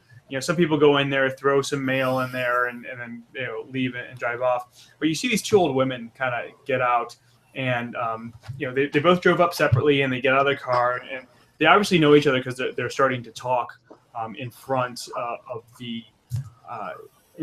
post office. And they're old women, so they're talking really loud. Even if you guys aren't standing or right near there, you can hear them. And one woman is complaining to the other about how she's here. She's sick and tired of this post office losing her packages. This is like the third time in a month that they've lost something of mine. I'm really getting sick of it. The Amazon has said that they're not going to send me any more packages until I get this, because there's no way that I could just be losing all these. And the other woman is kind of agreeing with her, saying how she's here because her daughter-in-law sent her a package from some things that her kids made, and it got lost as well. And she's down here to figure out what it is. She's sick of the post office telling her that it's been delivered when she never gets anything. Back to the ones inside. What my intention at this point is we've got the records. It doesn't take 3 people to go through the records. Why don't you two look through the records, and I'm going to do my job. I'm going to inspect. And as I'm inspecting, I'm going to be looking for a misplaced package that looks like it's about 9 by 12 and flat. I think with the disorganization, Ty, it might be worth just looking at variations of the number in case the postal staff put it in the wrong box. Yeah. Well, I can do a lot of that while I'm. The pretense is for you to look through those files. And we'll go through the filing cabinet and check it out. So I'm sort of having a look around, and I might make an occasional, comment like, it's so obviously that you're overworked. They haven't got enough of people here for you. All right, so let's do the 2 searching first. Agent John D and Agent Olive, you start looking through the file cabinet. Agent John, you are looking through the registrations for the P.O. box, and you find that this P.O. box is registered to a gentleman named Benjamin Hale, and he lives at 3422 West Hudson, apartment 10B in Half Moon, New York. And the name was again, sorry, Tyler? Benjamin Hale. Thanks. And then Agent Olive, you're looking through the delivery history, and for this specific PO box, you do find that there have been a number of packages delivered to it in the last couple of months from various places all over the country, and even actually all over the world. You do see that the last one was dated 5 days ago, and it was a package from Timeless Treasures. However, it was marked as delivered and picked up. And then Agent Ty, you're kind of wandering around. You kind of making those comments, and you wander up to the gentleman who is there, and he's got a name tag that says Mitchell. And you say that to him, and he kind of gives you this look like of just exhaustion. He says, "Yeah, man, I know it's been crazy lately. I mean, we're really behind. We have all these people coming in and complaining. You've worked in the post office. You get that, but it's we're down one man, and it just because of that, we're just so far behind. It feels like we can never catch up." So you normally have 3 people here at least. Like, oh yeah. Harold. Well, that's better. You should have 4. Yeah, you're right. And Susan's been doing a great job. And he kind of leans over to you and whispers, she's a great boss. I don't want her to get in trouble for this because it's really not her fault. Harold's been missing a lot of work lately, and it's just throwing us back. And give me what's Harold's last name? Harold Nixon. Give me a human int roll. Yeah. I got 21 out of 80. Yeah. You kind of get, when he mentions Harold's name and how he hasn't been there, you kind of get the feeling that, it's, despite the fact that it's putting them behind, Mitchell isn't too sad that Harold's not there. Okay. Is Harold nice to work with? He kind of looks at Susan, and Susan's kind of not paying attention to you guys. She's pretty busy. I don't want to speak bad about the guy because, he got divorced a couple of years ago, and ever since then, he's just been moody and, just kind of difficult to work with, honestly. I've never seen it, but, I've heard that, we've come in the morning sometimes, and they're just, the boxes of mail are just thrown all over the place, and it wasn't Susan or I who did it. So I'll let you kind of make your own conclusions. Have you worked with him for a long time? A couple years. I've been in working here for I think about 3 or 4 years now. Harold's been here longer. I think he and Susan both started at about the same time. You guys, you have says, well, I wish there was something I could do to help you. I'll put in a recommendation that you have at least 4 people here. Oh, thank you. That would be perfect. Do you have where are your normal office records kept? Office records, like what kind of office records? The file cabinet over there has all the delivery stuff. If that's what you mean. Just the general employees and so forth. Oh, that I don't know. It's probably in Susan's office, and he kind of points to this like really small office in the back. Okay. He says, she would probably have all that stuff back there, I would guess. All right.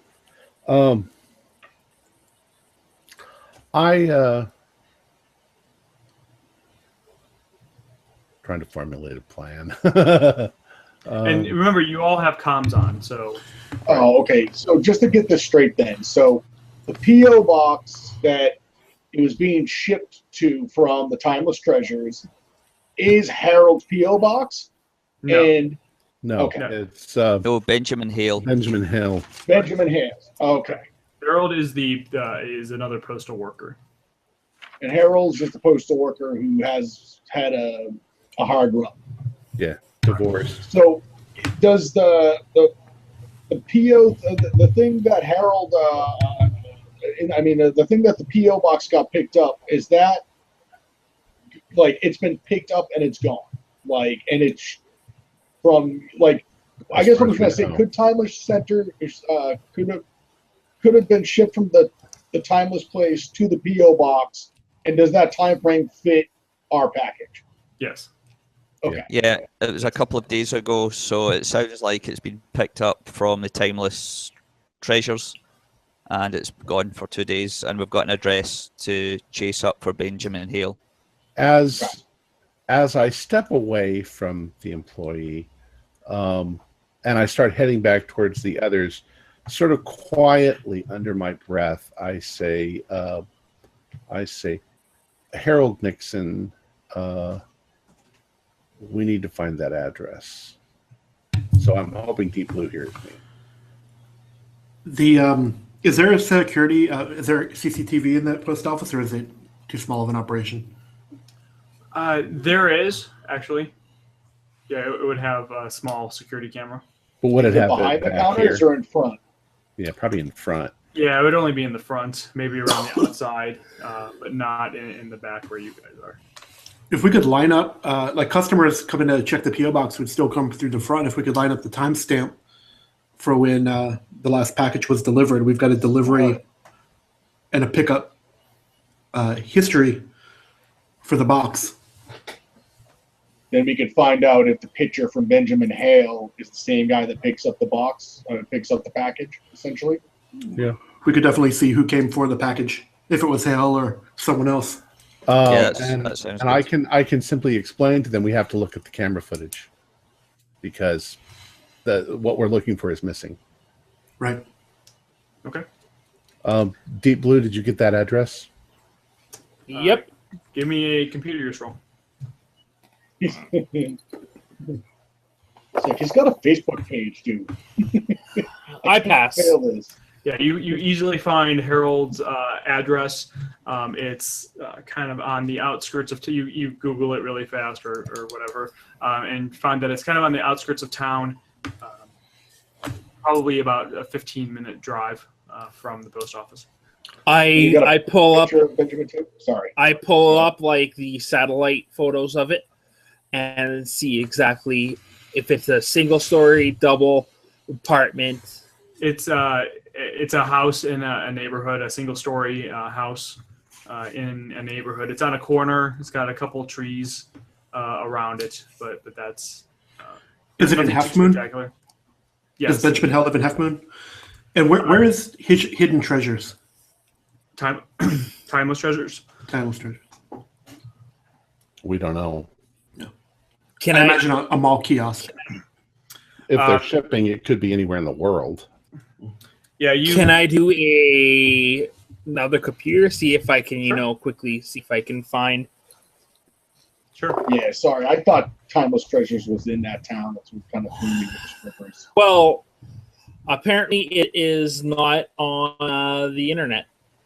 Yeah, you are unable to find. You actually find like 4 or 5. There's one in Rochester, Minnesota, one in Jacksonville, Florida, one in Dallas, Texas, one in Oregon somewhere, but none in New York. Okay. Or any of the surrounding states. I go over to Suze and I say, excuse me, Miss Freckley. Miss Freckley. Yes. The evidence that the detectives are looking for. Do you have access to the CCTV footage? Yeah, if you want it, it's in my office. There's some recorder. I don't know how to use it. It just kind of works on its own. I have it. But yeah, just go do what you need. I'll be out here if you need anything. Thank you very much. She's like frantically just going around. She every once in a while you see her kind of looking out at the starting to grow crowd in the lobby. Okay, thank you very much. Those of you in the back of the store, at the watching the back, Yep. really not seeing anything.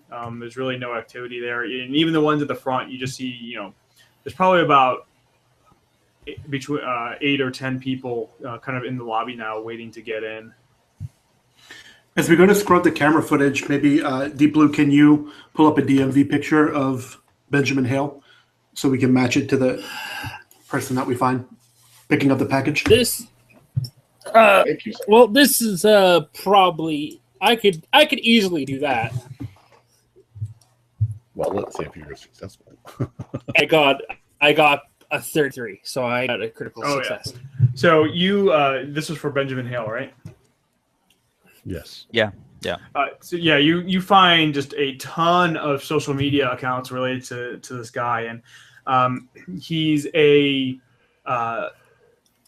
kind of a tall, wiry guy, blonde hair, about early 30s maybe, and you just find there's just a lot of activity on his accounts until about 6 months ago. When he just kind of drops off the internet. There's no reason given, just no activity on any of his social media accounts. What's his profession? Can we tell by? You don't think he actually has a profession, and in fact, from looking at it, you kind of figure out that he inherited some money or something like that. A modern day version of a dilettante, essentially. Is he in his social media and his whatever you're finding, is he a collector of religious artwork? You don't see anything along those lines in his social media accounts. Yeah. Nothing occult What is a related. trust fund baby? What was that? Sorry. It's a trust fund baby. Yeah, pretty much. Nothing occult related. Not that you can tell.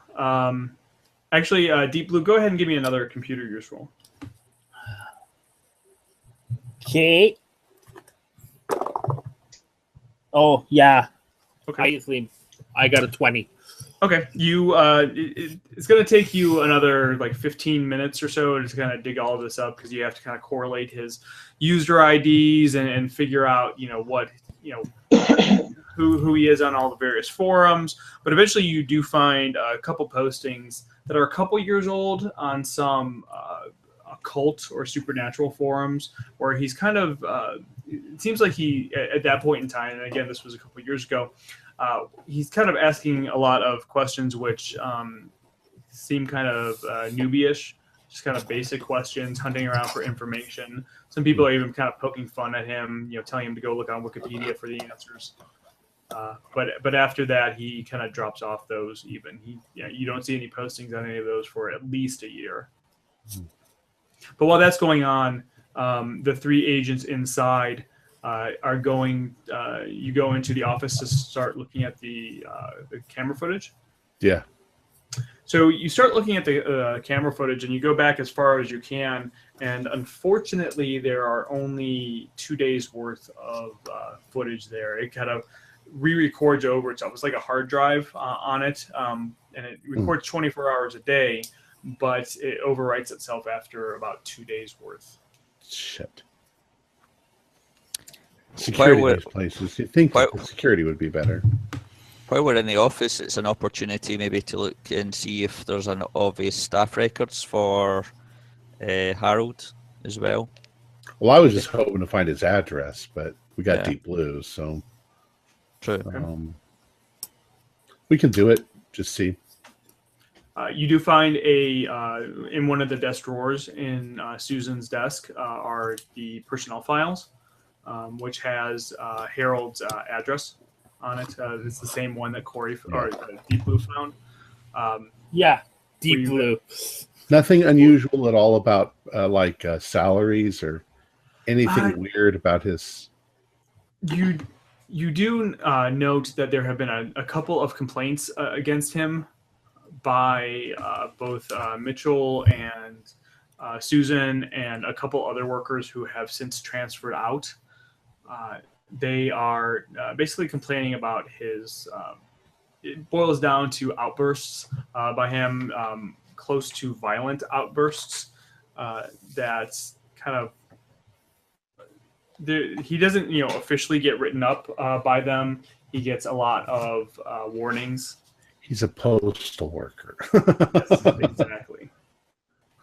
They should make him an inspector. Then he'd have a gun. Okay, well, we've got two addresses, guys. We've got Harold's and we've got Benjamin's. Well, I'm not sure that we should hassle Harold at all. He's just an employee. But if Jim Benjamin doesn't turn up anything, then I don't know. We've got enough people. We can split up. How long has Nixon been missing? About a couple days. Yeah, about a couple of days, she said. Does that line up with the pickup date of the package? It does, actually. Yes. Would we see in the delivery history that Olive found, was the package signed out by Hale? It does not show that it was signed out by anybody, just that it had been put into the P.O. box and that it was delivered. It's basically a notification that says that they received it and it was picked up. Nothing else. Any indication from Nixon's file that he might be a thief? You don't get any indication about that written in the file. How about if I imply human intelligence psychology to see if he seems like he might be the type that Well, it definitely seems unstable if he was prone to outbursts, anger issues. He could have decided to take a package thinking something valuable was hidden there, and then knew he was in trouble, so never returned to work. So he may have it, or tried to sell it. Some old Russian iconography is very, very collectible, very expensive. Well, we've got. Did I miss something? What happened to the CCT footage? Was that a bust? It was a fail. It only goes back 2 days. Yeah, there's nothing. Yeah. So, gentlemen, I think we've got everything that we can get here. Shall we leave? I'll thank everybody for their assistance and they, Susan just kind of says, "All right, yeah, I'm glad. I'm sorry that we're so busy. Just if you need anything else, come back." And Mitchell is just kind of off doing his own thing. In fact, as you're leaving, he's hesitantly going up to the front and starting to unlock the door. Okay. So we're going to go back out the back door. Okay. It's less disruptive. Okay. All right. So I sort of give the all clear. I say, let's all reconvene at the Denny's across the street or something like that. I could use a grand slam or some moons over Miami. Yep, it's 9 a.m. They are buzzing with. Actually, they're starting to hit the end of their lunch rush or breakfast rush. So yeah, you all easily get a table. Can we get a table in the back where there's a little bit of privacy? Yeah. Right.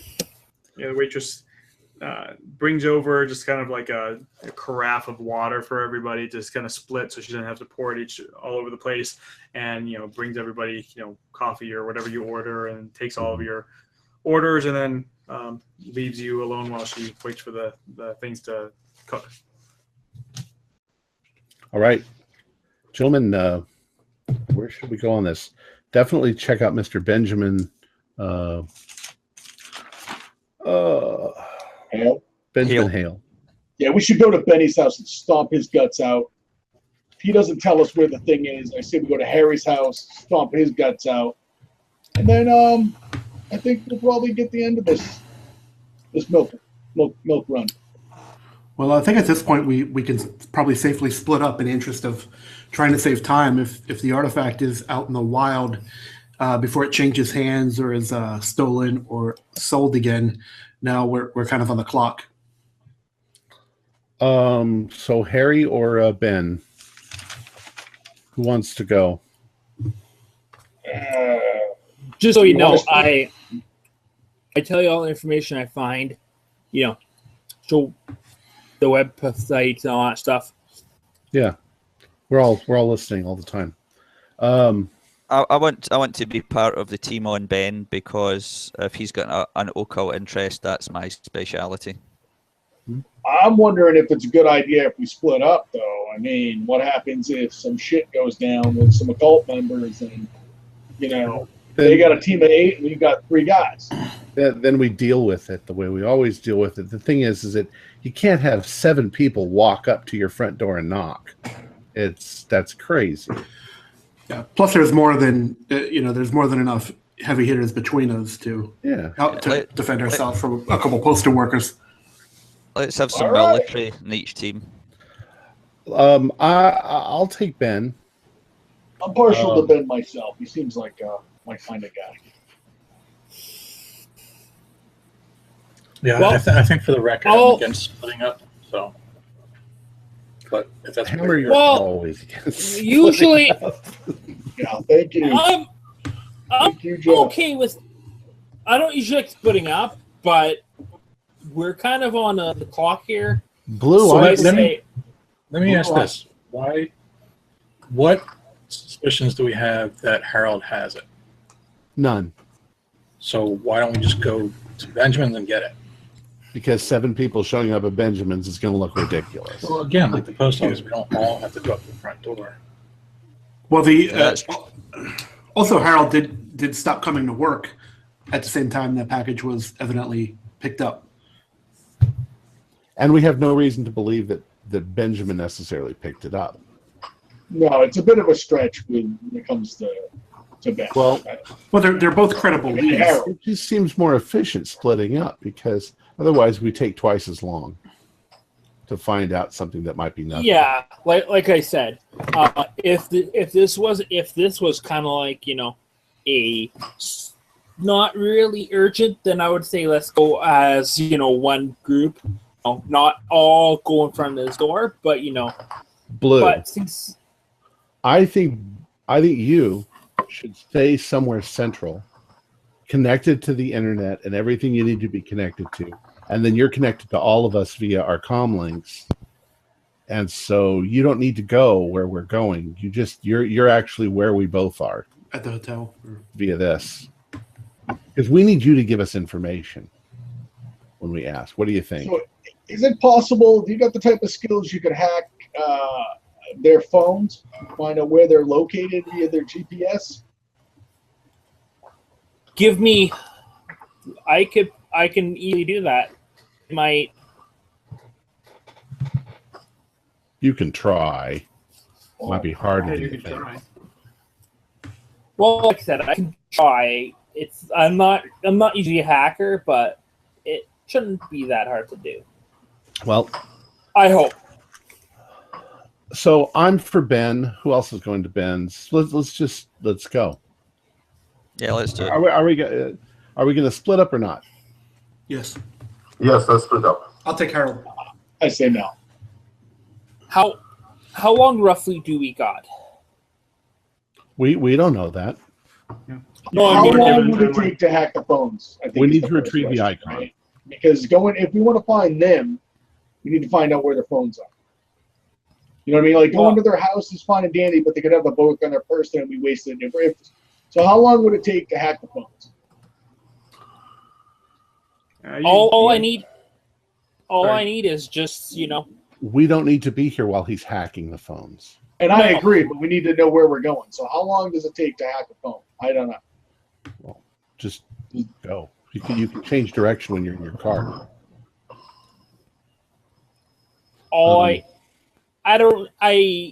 would say probably at least, as long as I get the, I could probably do it right away, but In like 5 minutes? Because if it's 5 minutes, just hack that shit and then we'll go in the right direction.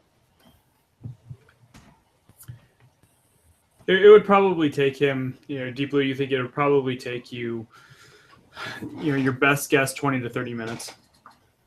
Since you don't have, access right now into it. You're not plugged into, a cell tower or anything like that.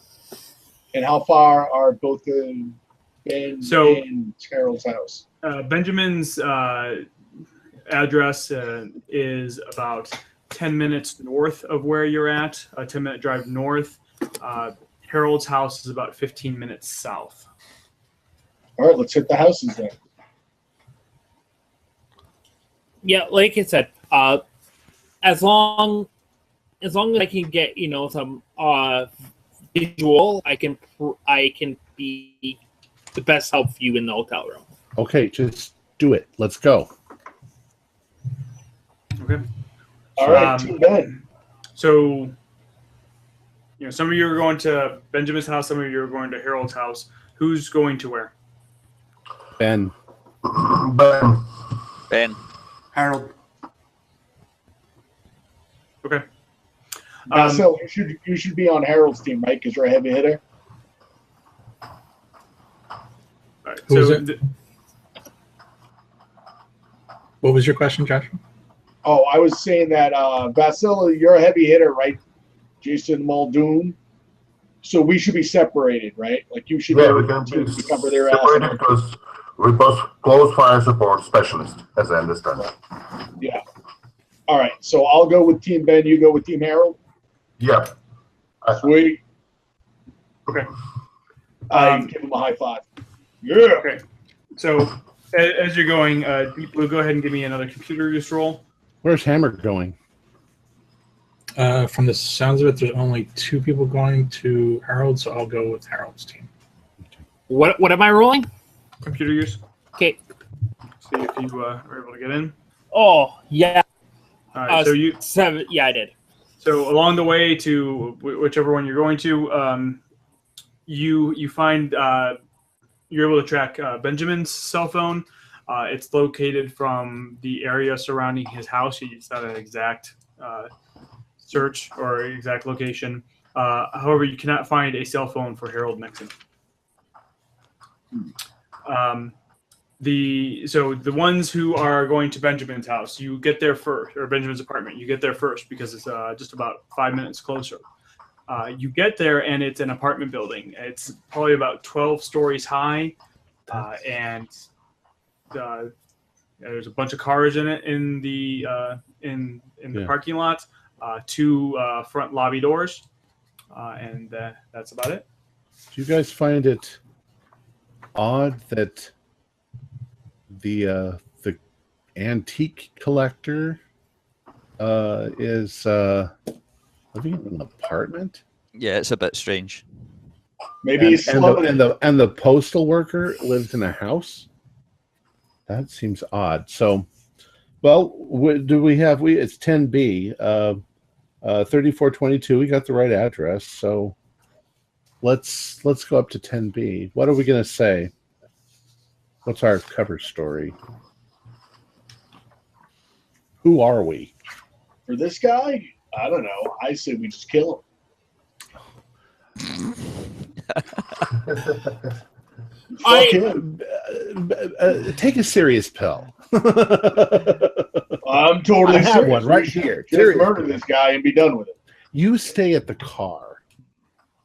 All right, I won't murder him unless you tell me to murder him. But Stay that in is the my car. suggestion. You cast my suggestion. You are losing your privilege to come up with it. With us. I'm going, and I'm bringing Greta with me. All right. Okay. We are from the post office, obviously, and we are there. There seems to have been some discrepancy at the post office, and we want to check on. Yeah. Okay. Yeah, we've got our badges. Before we do that, could I just get in touch with Deep Blue and ask if he can find out if the guy's got a car, what registration it is, in terms of if he sees vehicle around? Yeah, you easily able to find that. It's a 2012 Hyundai Sonata. Do we see one of them sitting about? You do. Yeah. Okay. Well, let's go for it. You go in the front door. You go up. Actually, Agent Ty, did you leave any like cards or anything like that with the post office? Oh no. Okay. Right. There's no, as far as I know, they have no idea who I am. Okay. Cool. So you guys go up the elevator, get to the 10th floor, opens up into this very long hallway. It kind of goes and then it kind of shoots around the corner. The building is almost in like a big L shape. And you kind of go down the hall, make a right down the hall, and the second door from the end is what did I say? It was 10B that he was 10B. in. Yeah. 10B. So there's only maybe 4 rooms on this? No. Big There's rooms. probably 8 or there's about 10 apartments in the floor on each floor.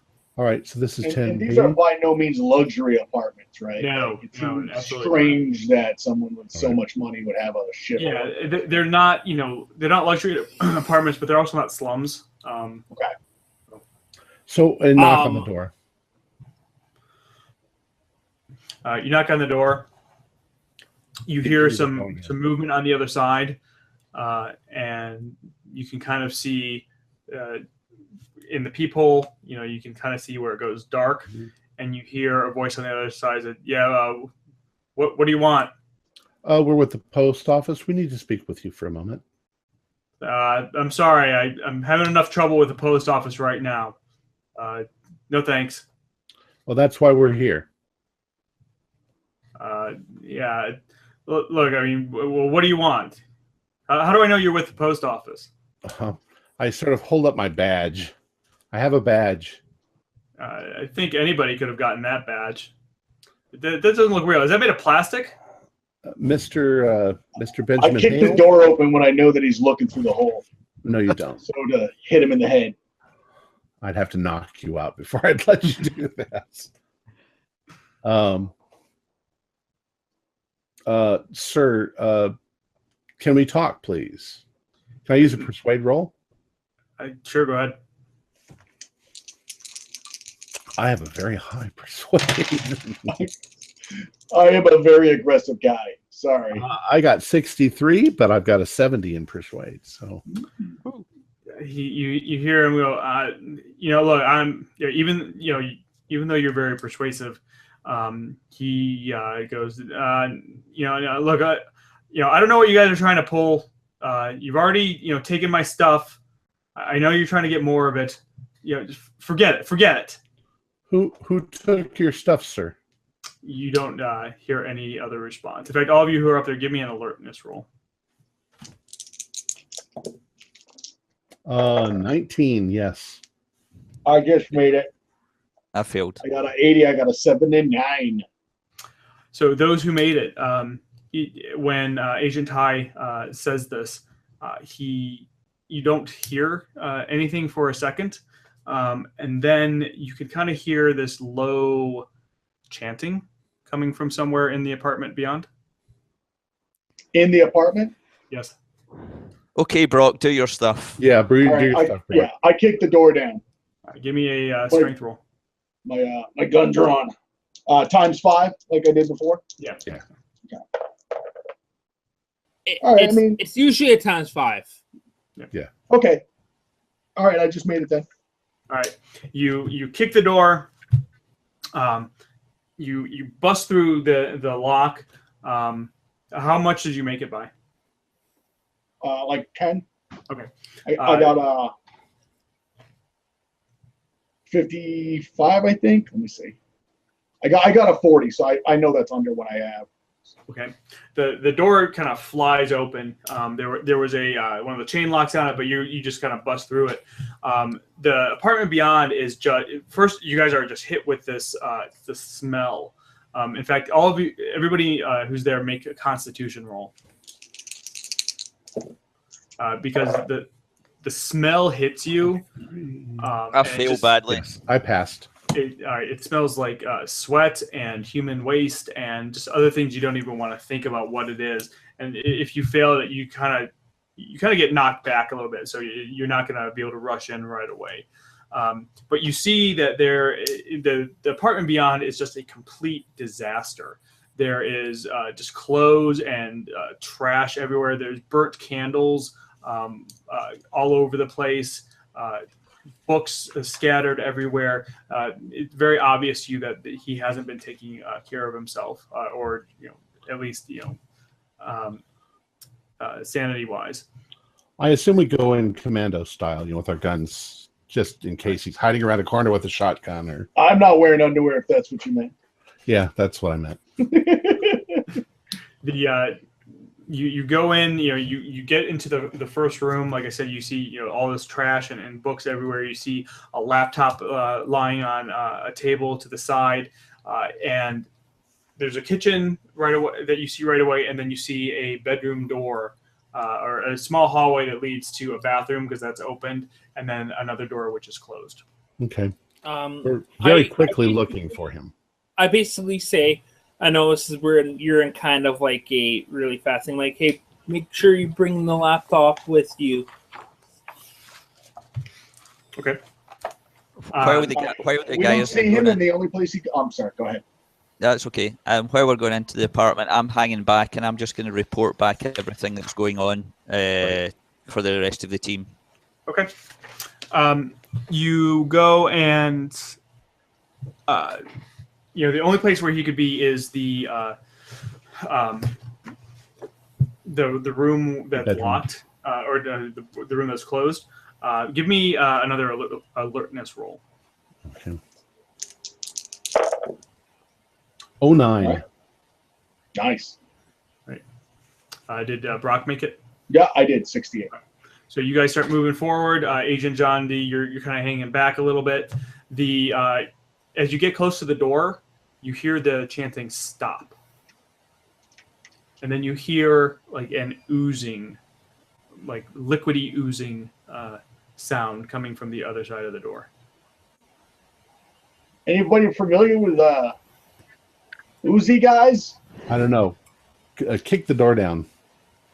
You sure?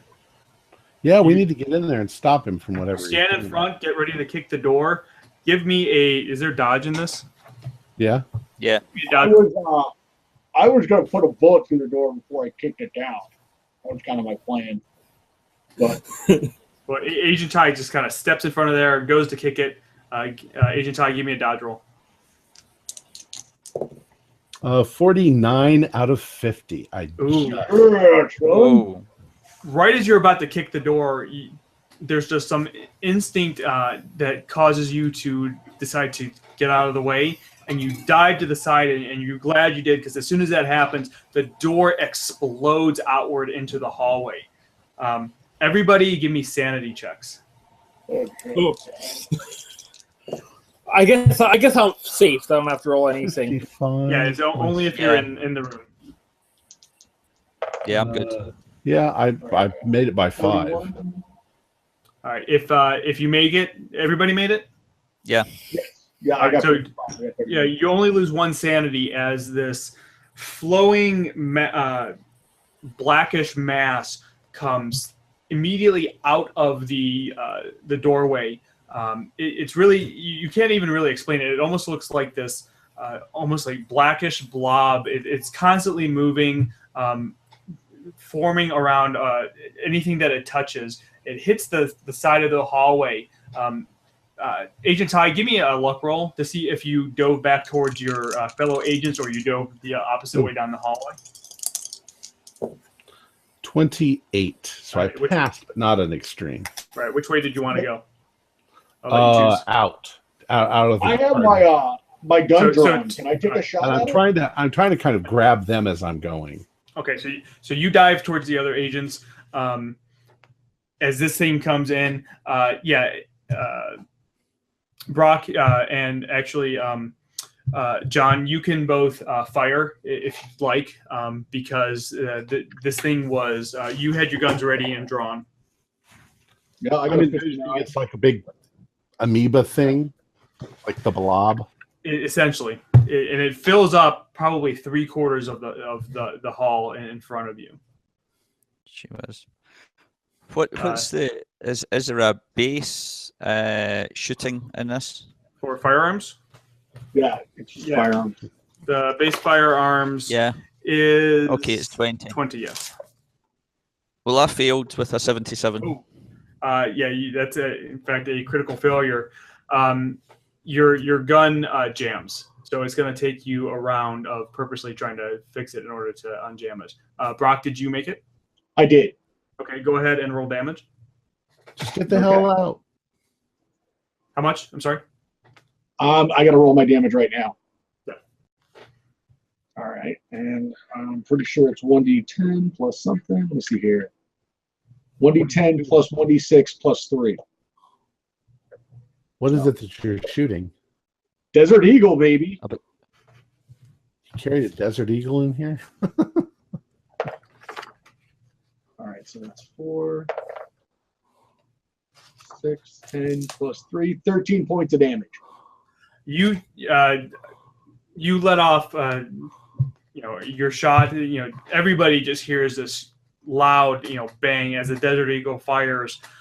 You see the bullet hit directly into this thing, and you can see the bullet kind of absorb. In fact, where it hits it, you see like these vibrations go out from where it is, and then where the hole was, it just kind of sucks back up, and the thing continues to move towards you. Get out! Get out! Everybody, get out! Yeah. We run. Run. What are your guys' decks? I got athletics. I don't know if that matters. I do too. Just tell me what the dex values are. Your dex My values. dex. Dex is 10. Okay. 55. Oh, Okay. times 5. And my athletics is 62. 50%. So this thing comes right at you, coming down. Everybody just starts scrambling away, trying to get out of the apartment as fast as possible. Tom or Agent Ty, you're the first one that's there.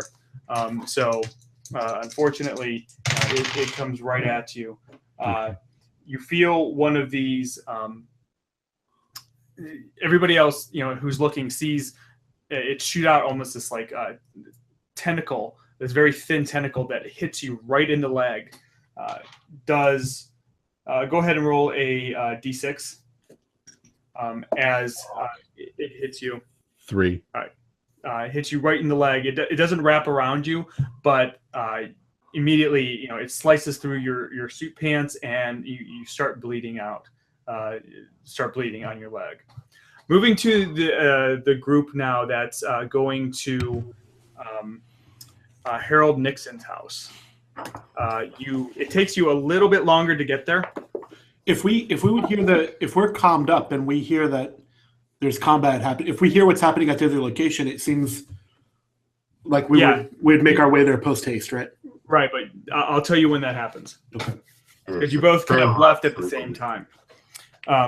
So you head towards. So correct me if I'm wrong. It's going to be Jafar, Agent Hammer, Agent Olive, and Deep Blue. Correct? Or, Deep Blue is at the hotel, I believe. Deep Blue at the hotel. Okay. All right. So you guys get to Harold Nixon's house. His house is just this one-story house on a corner in a nice little neighborhood. There's a lot of like nice little family homes around. You get to his house though, and you can tell the lawn hasn't been mowed in a couple of weeks. It's overgrown. There are shrubs out in front that are dying because they haven't been taken care of. There's a flower garden that's just completely overgrown with weeds. Where are you guys going to park? You're in a residential neighborhood. In front yard, I think our cover here is pretty easy, right? He's a postal employee. We're postal inspectors. We're checking up on him because we heard he hasn't reported to work, and also the reports of his misconduct, as well as to investigate the reported theft of a package that happened at the same time that he stopped coming to work. Okay. So you're just going to walk up to the front door and knock and go from there? Why not? I think it's a little bit reasonable. Is there a car in the driveway? There is not, but there's also a garage. It does not have a window, though, that you can see in.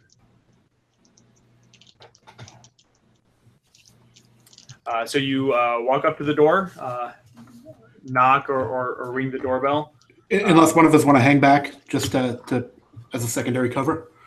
I was going to say, why don't you two go to the door and I'll make my way towards the back so I can see in case somebody runs out the back door. Yeah, just cover from the both sides. I'll get with the Olive to cover here for any station. Okay. I'm sorry, say that again. You were kind of fading in and out for me a little bit. What is Jafar doing again? I am follow Agent Olive to cover her. Okay. To the front door. Okay. You go knock on the front door, and there's no answer. You ring the doorbell a couple times, no answer. Call out, Mr. Nixon, are you home? Is anyone home? You hear nothing. Okay. Is the door locked? You try it. Yes, it is locked. Okay. Can we look through? Is there a solid front door? Is there a window on the door? Is there windows that we could, without drawing too much attention from the front, look in? If not, maybe we'll make our way around back. There's a solid front door. Yeah, the front door is solid, but there are windows around the house. Are you going to go all the way around the house? Or? I'm sorry, say that again? Maybe one of the windows is open, just wanted to look at it, and but I'm not going to get in by now. Okay. Just checking. You kind of go around get to the back of the house, trying the windows, looking in. And each window that you look in, you don't see anybody inside. You get around to the back, and you do find that the kitchen window, which is probably like a half-size window, you find that it is open. Is there any sign of furniture turned over? Anything out of the ordinary? Should we roll alertness to? Go ahead and roll alertness. Okay, I failed. I passed. Okay. You don't see anything. You look inside. All you see is the apartment looks like it's the house looks like it's a bachelor's house. You see a lot of dirty dishes, just nothing really put away. But at least looking in where you've seen, you don't really see anything. Okay, I'll call it again. Hello, Mr. Nixon. Is anyone home? You hear no response. Okay. I'd like to try to get inside while no one on the street is watching and open the back door or the front door from the inside the house to let the guys in. Okay. I think the back door will be better. Everyone agree? Yes. Okay. You go through there. It's pretty easy. You've got time. You're doing it as stealthily as you can. You don't see any neighbors looking out or anything like that. So you're able to get in, unlock the back door without an issue. You find yourself, as everybody comes in, you find yourself in a kitchen. Mm-hmm. And in front of that, you see a living room. leads like directly into the living room.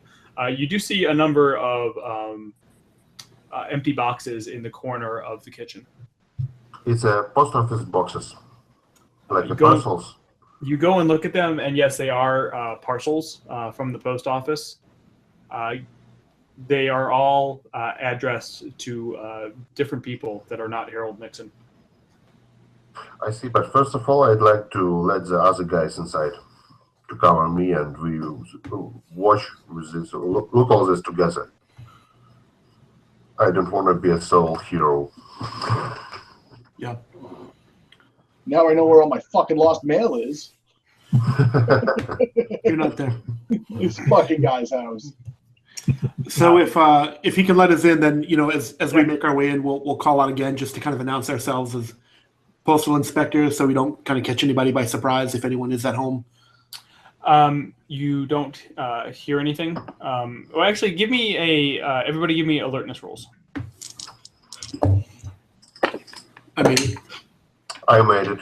Okay, if you make it, you hear you don't hear anybody in the house, but you hear what sounds like a radio. You'll hear like a voice, like a radio type voice, then static, and then maybe a couple of seconds later another voice.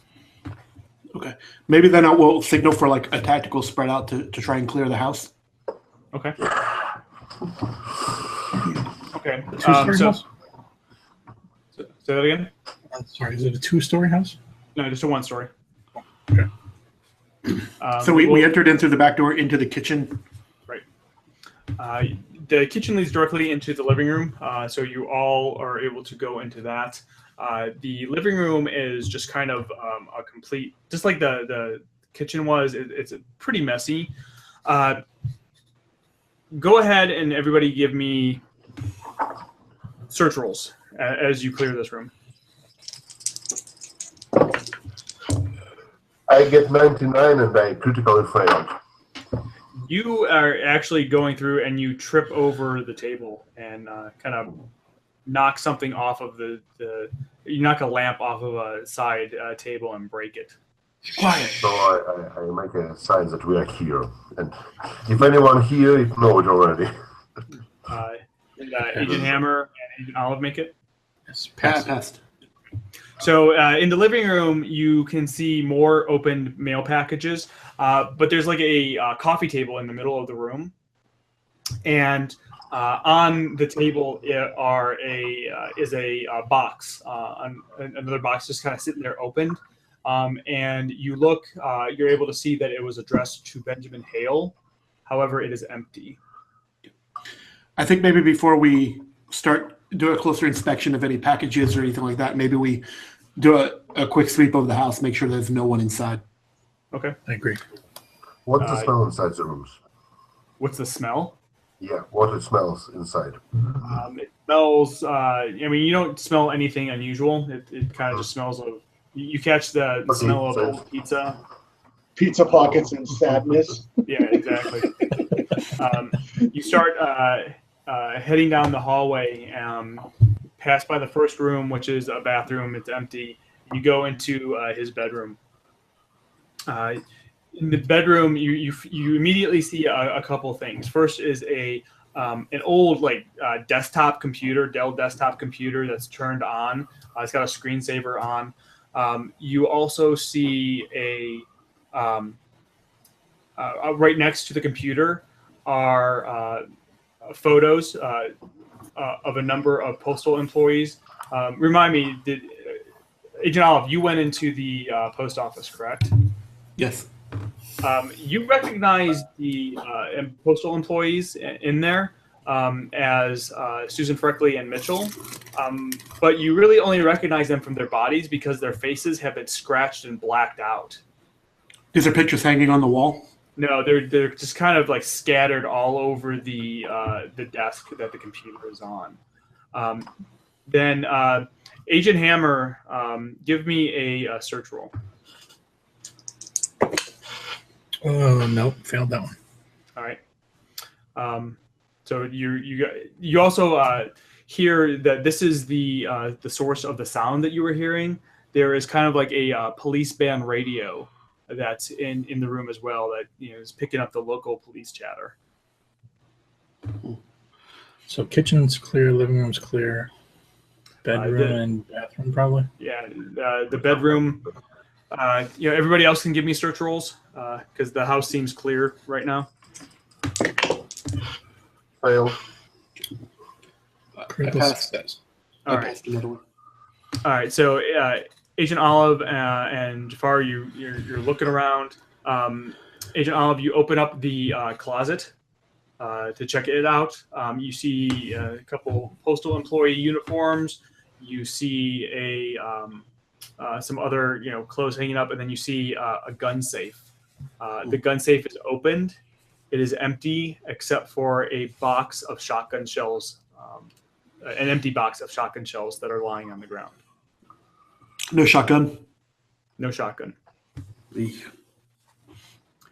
At this point, two things happen for everybody that's in there. And actually, Deep Blue, you can hear this as well because you're hearing it over the comms. First, the police the police scanner kind of picks up, and you hear a woman call out to all available units, head to the post office. There are reports of shotgun fire. And then you hear Agent Ty just start to scream, "Run, run!" as you hear this big explosion over the comms as the creature bursts out of the room across town where they are at. And this is where we're going to stop it for tonight. Awesome. Well, that was fun. Thanks for letting me play. Appreciate it. Great cliffhanger. Yeah, really an interesting story. So we'll pick this up again in 2 weeks. Our players included Jeff Wilkins, Vasil Kizniak, Corey Heisted, Kirk LeBlanc, Ken Trench, Joshua Morrow, myself, and Tyler Hudak as Keeper of the Secrets. Our musical intro, Faster Does It, was composed by Kevin MacLeod, and is licensed under Creative Commons Attribution License. We're currently producing 4 shows a week with music and sound effects added in post-production in order to create a richer listener experience. We provide audio-only versions of our shows free for you to download from Podbean or iTunes. Patrons of our show can now enjoy recordings of our pre- and post-game conversations. Some of the funniest and most interesting stuff occurs before and after the show. To find those shows on our site, look for the playlist entitled Stuff We Say. We post them after about 3 months. If you would like to become a patron, visit our Patreon account. Just $1 or $2 a month will help us a lot. Like, share, and subscribe to our channel for updates on our latest shows, and leave us some comments. We love hearing from you. This is Tom Rayleigh, together with all the members of our gaming club, inviting you to journey with us once again into the darkness for another adventure into the universe of H.P. Lovecraft and the Call of Cthulhu role-playing game. Until next time, good luck and good gaming.